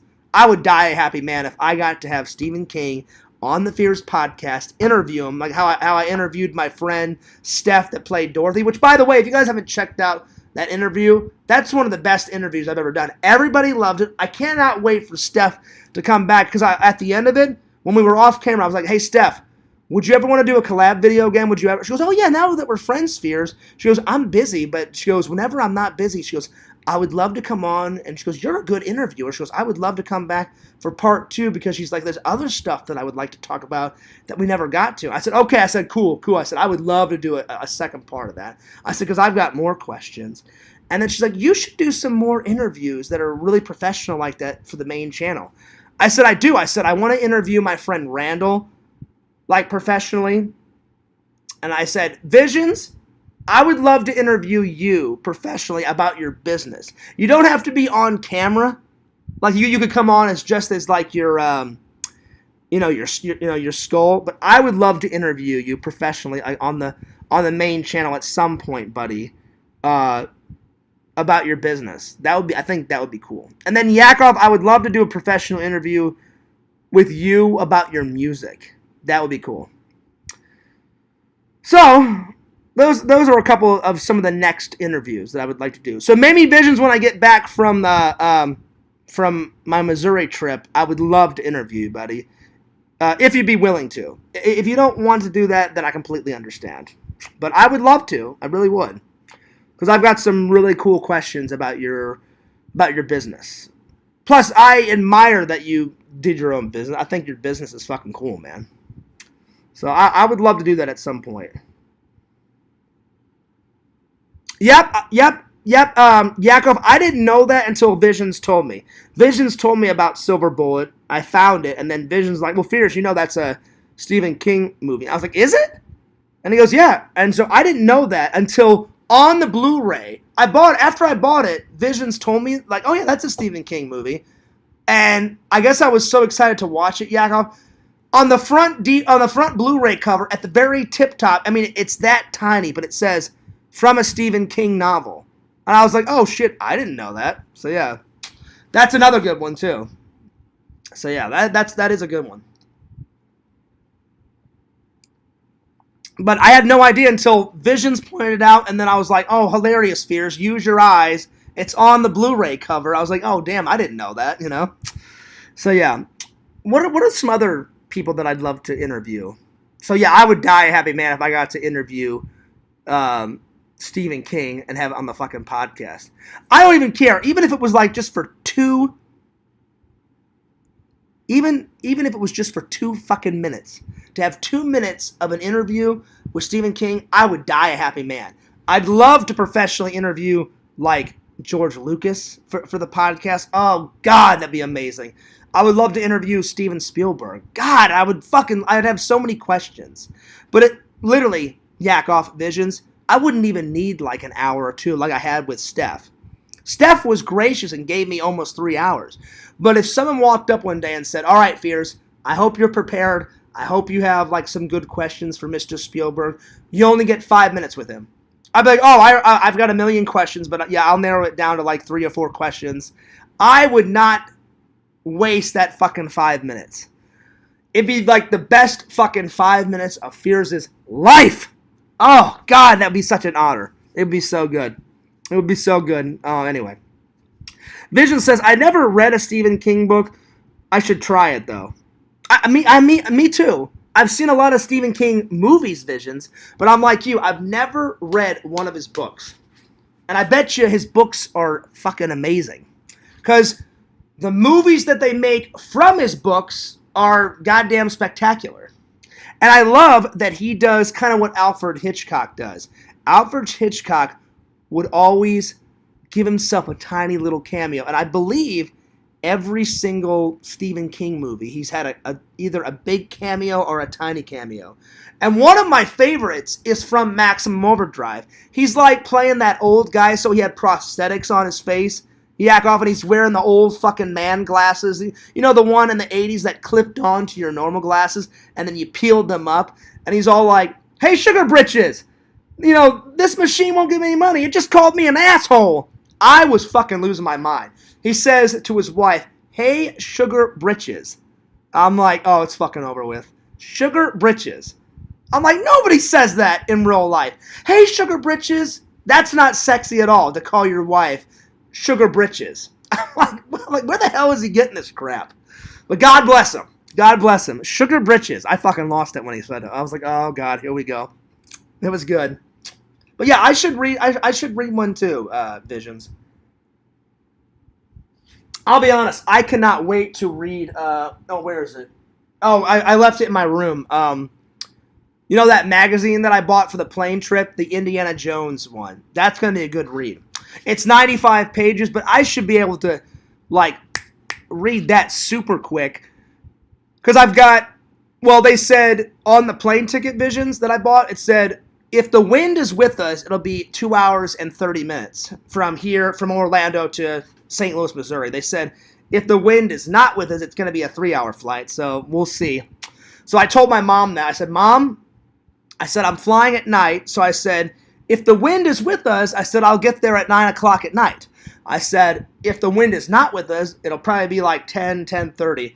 And my mom's like, don't worry, John, I'll be there. It shows your brother will be there, and I'll be there. And I was like, sweet. Sweet. Visions, I wish I could say yes, but Fears has been lazy, and no, I haven't read it yet. I read some of it, and then I just put it away. So I need to get with it, and I need to finish Randall's book.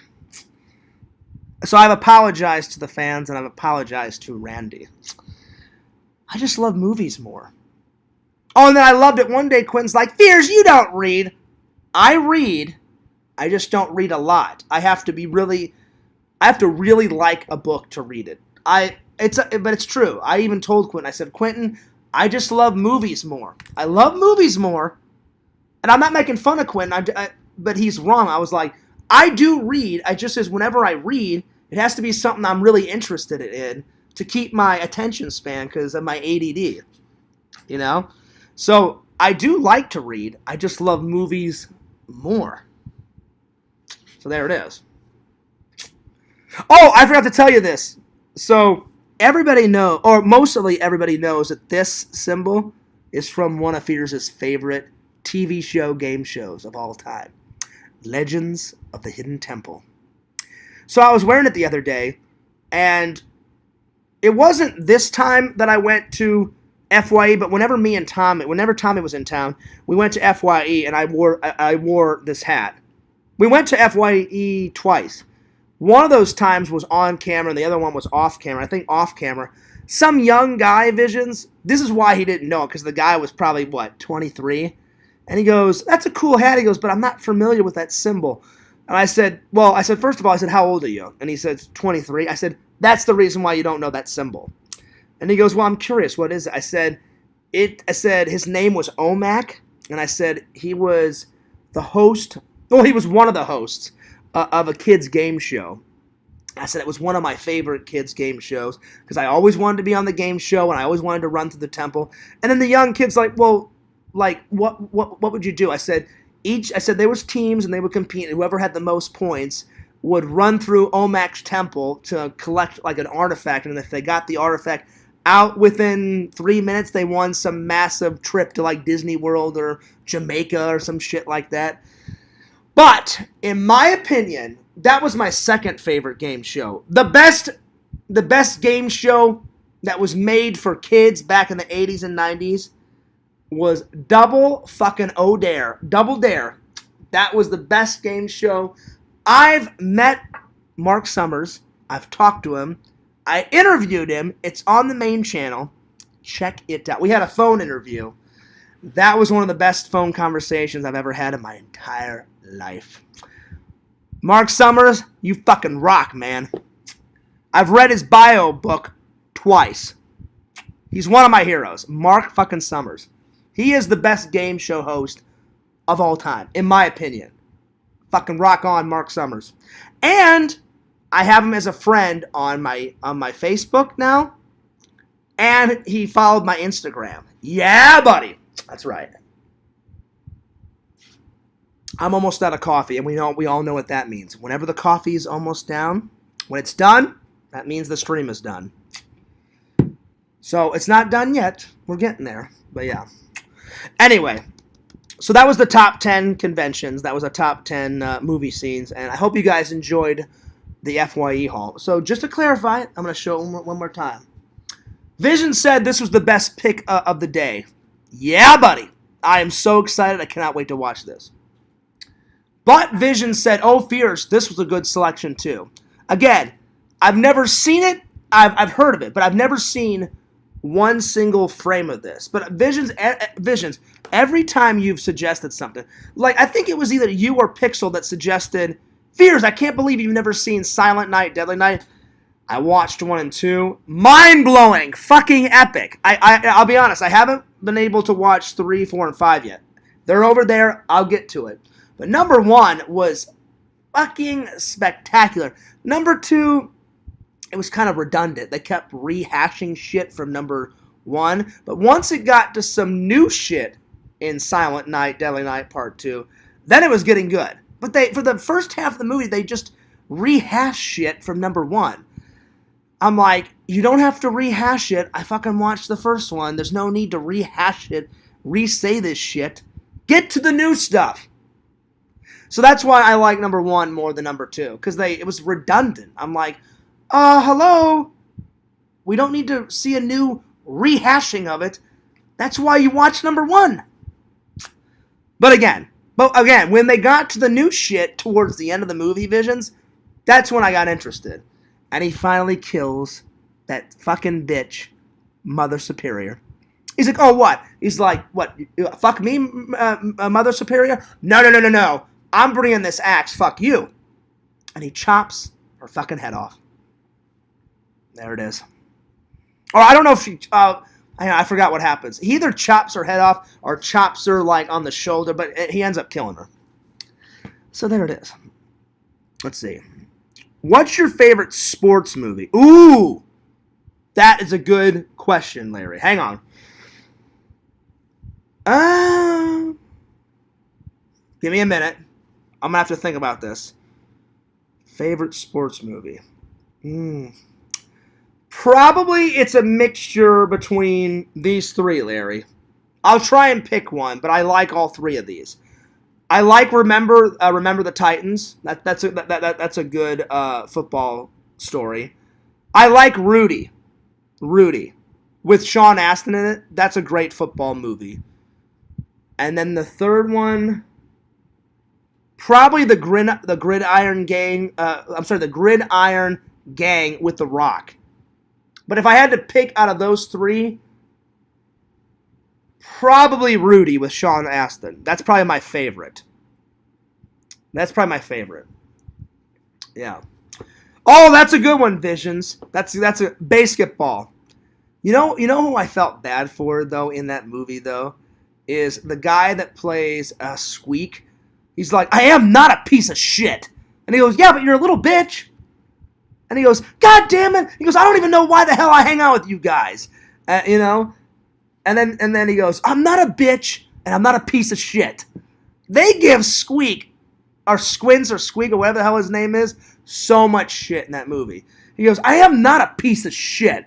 And then the tall guy with the fucking afro hair with the glasses, Vision. Yeah, but you're a little bitch. The way he says it, oh, I was fucking losing my mind. It was great. And then the best scene in that Visions are some of the fake outs. You know, like when you have to fake them out. He comes in, and it's the big fat guy from the other team with the bald head. You know what scene I'm talking about. The guy that created South Park. He rolls in. And he walks in like the side, and he's like this. He's like, and then all of a sudden his hand comes out with some pliers, and he's like, and then he moves, and then it's a fake hand with a middle finger, and he rips the middle finger off with the fucking pliers, and blood starts squirting out. I was fucking losing my mind. It's the way he does it. Like, the little tune he does, he's like, he comes out and he's like, and he rips it off. Oh, when he did that, it was fucking over with. I was losing my shit. And he's like, all that shit, you know? Oh, I was fucking rolling. It was fucking great. Oh, God. That is a good one, though. That's a good movie, Visions. Even though it's a fake sports hero movie, I thought Larry was meaning like real, like based on true sports ones, but it is a sports movie. It's just a fake one. But no, Larry, my favorite one that's based on a real guy is Rudy. If you're talking like fake sport movies, I'm gonna agree with Vision. I fucking love basketball. It's like set in the future, and they're like, well, the sports teams, you know, they're no more, and then they had to like form it, like they took two sports and formed it into one. So it's kind of set in the future, and they're like, you know, company sponsors were worried about, you know, more money and product commercials than the actual fucking game. And these two guys invented this sport that revolutionized the fucking, you know, sports industry, and they created basketball in their fucking like garage and shit, you know. It's a good movie. It's a good movie. Another scene that I love that, Visions, is when that guy, it's so random, the guy out of Unsolved Mysteries, where he's like, to recap, the guy is stuck in his motherfucking closet. Or whatever the hell he says. You know what scene I'm talking about. When he came in, I'm like, Robert Stack is in this movie. Randomly out of nowhere. And he had the fucking hilarious... He had the wardrobe on, you know, as he's the unsolved mystery guy. The fucking tie with the blazer jacket with, you know, with the gray trench coat and shit. And he had his hands in his pocket as he always did when he had the trench coat on and shit. And he's like, to recap, the guy hung himself in his motherfucking closet. That, I was losing it. But the best scene, though, is the first two scenes I said. The Squints one, I am not a piece of shit. He's like, yeah, but you're a little bitch. That one always made me laugh. And then the fucking, like, ripping off the middle finger. That fucking, that's probably my favorite scene. The middle finger ripping off scene, that one's, it's legendary. Legendary. I don't know if I've laughed more harder at a sports film than that fucking film. So good. Good question, Larry. Good question. Well, if that's it, if you guys got any more questions, I will continue on. But if there's no more questions, I'm going to take off because it's 11 o'clock. I got church tomorrow. I haven't had dinner yet, so I'm going to take a shower. I'm going to upload that video that I was telling you guys about the fucking random Randy footage that I found on my hard drive. I don't know how the fuck it got there. Randy, I'm almost guaranteeing you Randy put it on my hard drive. And then he probably forgot to tell me that he put it on my hard drive. Because I know for a fact I didn't put this footage on my hard drive. And before I erased it off my hard drive, Visions, I saved it and I said, I'm making a short film out of this because I don't know why Randy filmed this, but it's hysterical. You just see Randy in the first scene come in. He sits down, and then picture this being the fake money. He flips the fake money, and he smells it. He's like, yeah, that's what $100,000 smells like. I can have it all now. Do you know what I really want? And he kind of does this, and he leans in, and his eyes get this fucking big visions. He's like, you know what I really want? Cocaine, beer, whiskey, malt liquor. And I'm like, what the fuck is Randy talking about? I cannot wait for you guys to see this. Oh, God. I'm going to upload it tonight. It's pretty good. It's pretty good. No, I've never seen that one, Larry. Have you ever seen The Golden Pond? No, I've never seen that one. I'll look it up, though. I'll check it out. All right. We're done. No more coffee. So, Fears has got to skedaddle. But that was a fun stream. Very fun stream. So, a big shout out to Larry. Big shout out to Yakovich, and Lured Visions. And who else showed up? Who showed up? Visions and Rebecca showed up, a.k.a. Mrs. Visions. Maybe. I don't know. We'll see. We'll find out next year. Big shout out to the fake Sega Camp Gamer for showing up. Because it wasn't the real Sega Camp Gamer. I had to block the phony. Pretend Stories, thanks for showing up. Triple, as always. Who else showed up? Let's see here. Heroes showed up for a little while. Rebecca. Yep, everybody. I appreciate it. Oh, Triple's still here, he says. Thanks for the stream, Fears. Hey, no worries. Honored. I'm always honored to do it for you guys. I love hanging out with my loving and loyal fans. Thanks so much for all your guys' support. You guys know Fears loves you. You know Fears cares about you. I love making content for you guys. I love making you guys laugh. I like laughing too. I love laughing with you guys. So yeah. Visions, I'm going to lose my mind if this whole time, if this whole time was like, if you and Rebecca were just joking around. Because when we first met Rebecca, she claimed to be Mrs. Vision. So I thought she was your girlfriend, right? So then Vision's like, Fears, she's not my girlfriend. And I was like, oh, well, why would she say that? So now I don't know what to believe. So I cannot wait to hang out with Visions next year. And he's like, hey, Fears, guess what? Good news, sport. Rebecca was my girlfriend the whole entire time. Ha ha ha ha. But then what if I was like totally wrong and then like Mrs. Visions just comes around the corner and she's like, Fears, I don't know what the fuck you were talking about. My name isn't Rebecca. And then I'm going to be like, oh shit, my bad. And then I'm going to look at Visions and be like, hey, Visions, that was a good joke, buddy. Dang, that was a nice long 3 I know, right? 3 hours went by just like that. I had no idea for a minute that we went for 3 hours. I just looked down about 4 minutes ago, and I was like, oh, shit, we have been going for 3 hours. So, yeah. Didn't feel like 3 hours. Did not feel like 3 hours. But you know what? I thought, let's just do a long one. Because the last couple of nights I went, one night I went for 30 minutes, one night I went for like 45, and I was like, you know what? I'm like, I haven't done like a 2 hour, 3 hour stream in a good minute. So, not too bad. Pretty good. Pretty good. All right, guys. Time for some shout-outs. And then, as always, Fears is going to get something to eat. Little Napo after I edit. Church tomorrow. And as always, I'll do a stream tomorrow. Sometime after church. Church first, though. Always. Always church first. Because if I did a stream before the big guy, talks on Sunday, I think he would be very displeased. The big guy upstairs always comes first. Oh, yeah. All right. Time for some shout-outs. Fears loves you. Fears cares about you, as always. Don't forget to like, comment, subscribe to FearsMan26, the main channel. Fears Vlogs, the channel that you're watching right now. Randall on Cameo Man 2021 and his second channel, Part Dusage, the Mayor of Magic. Check Jakovich on Spotify. Check out his music. Check out Triple and his holiday special tree.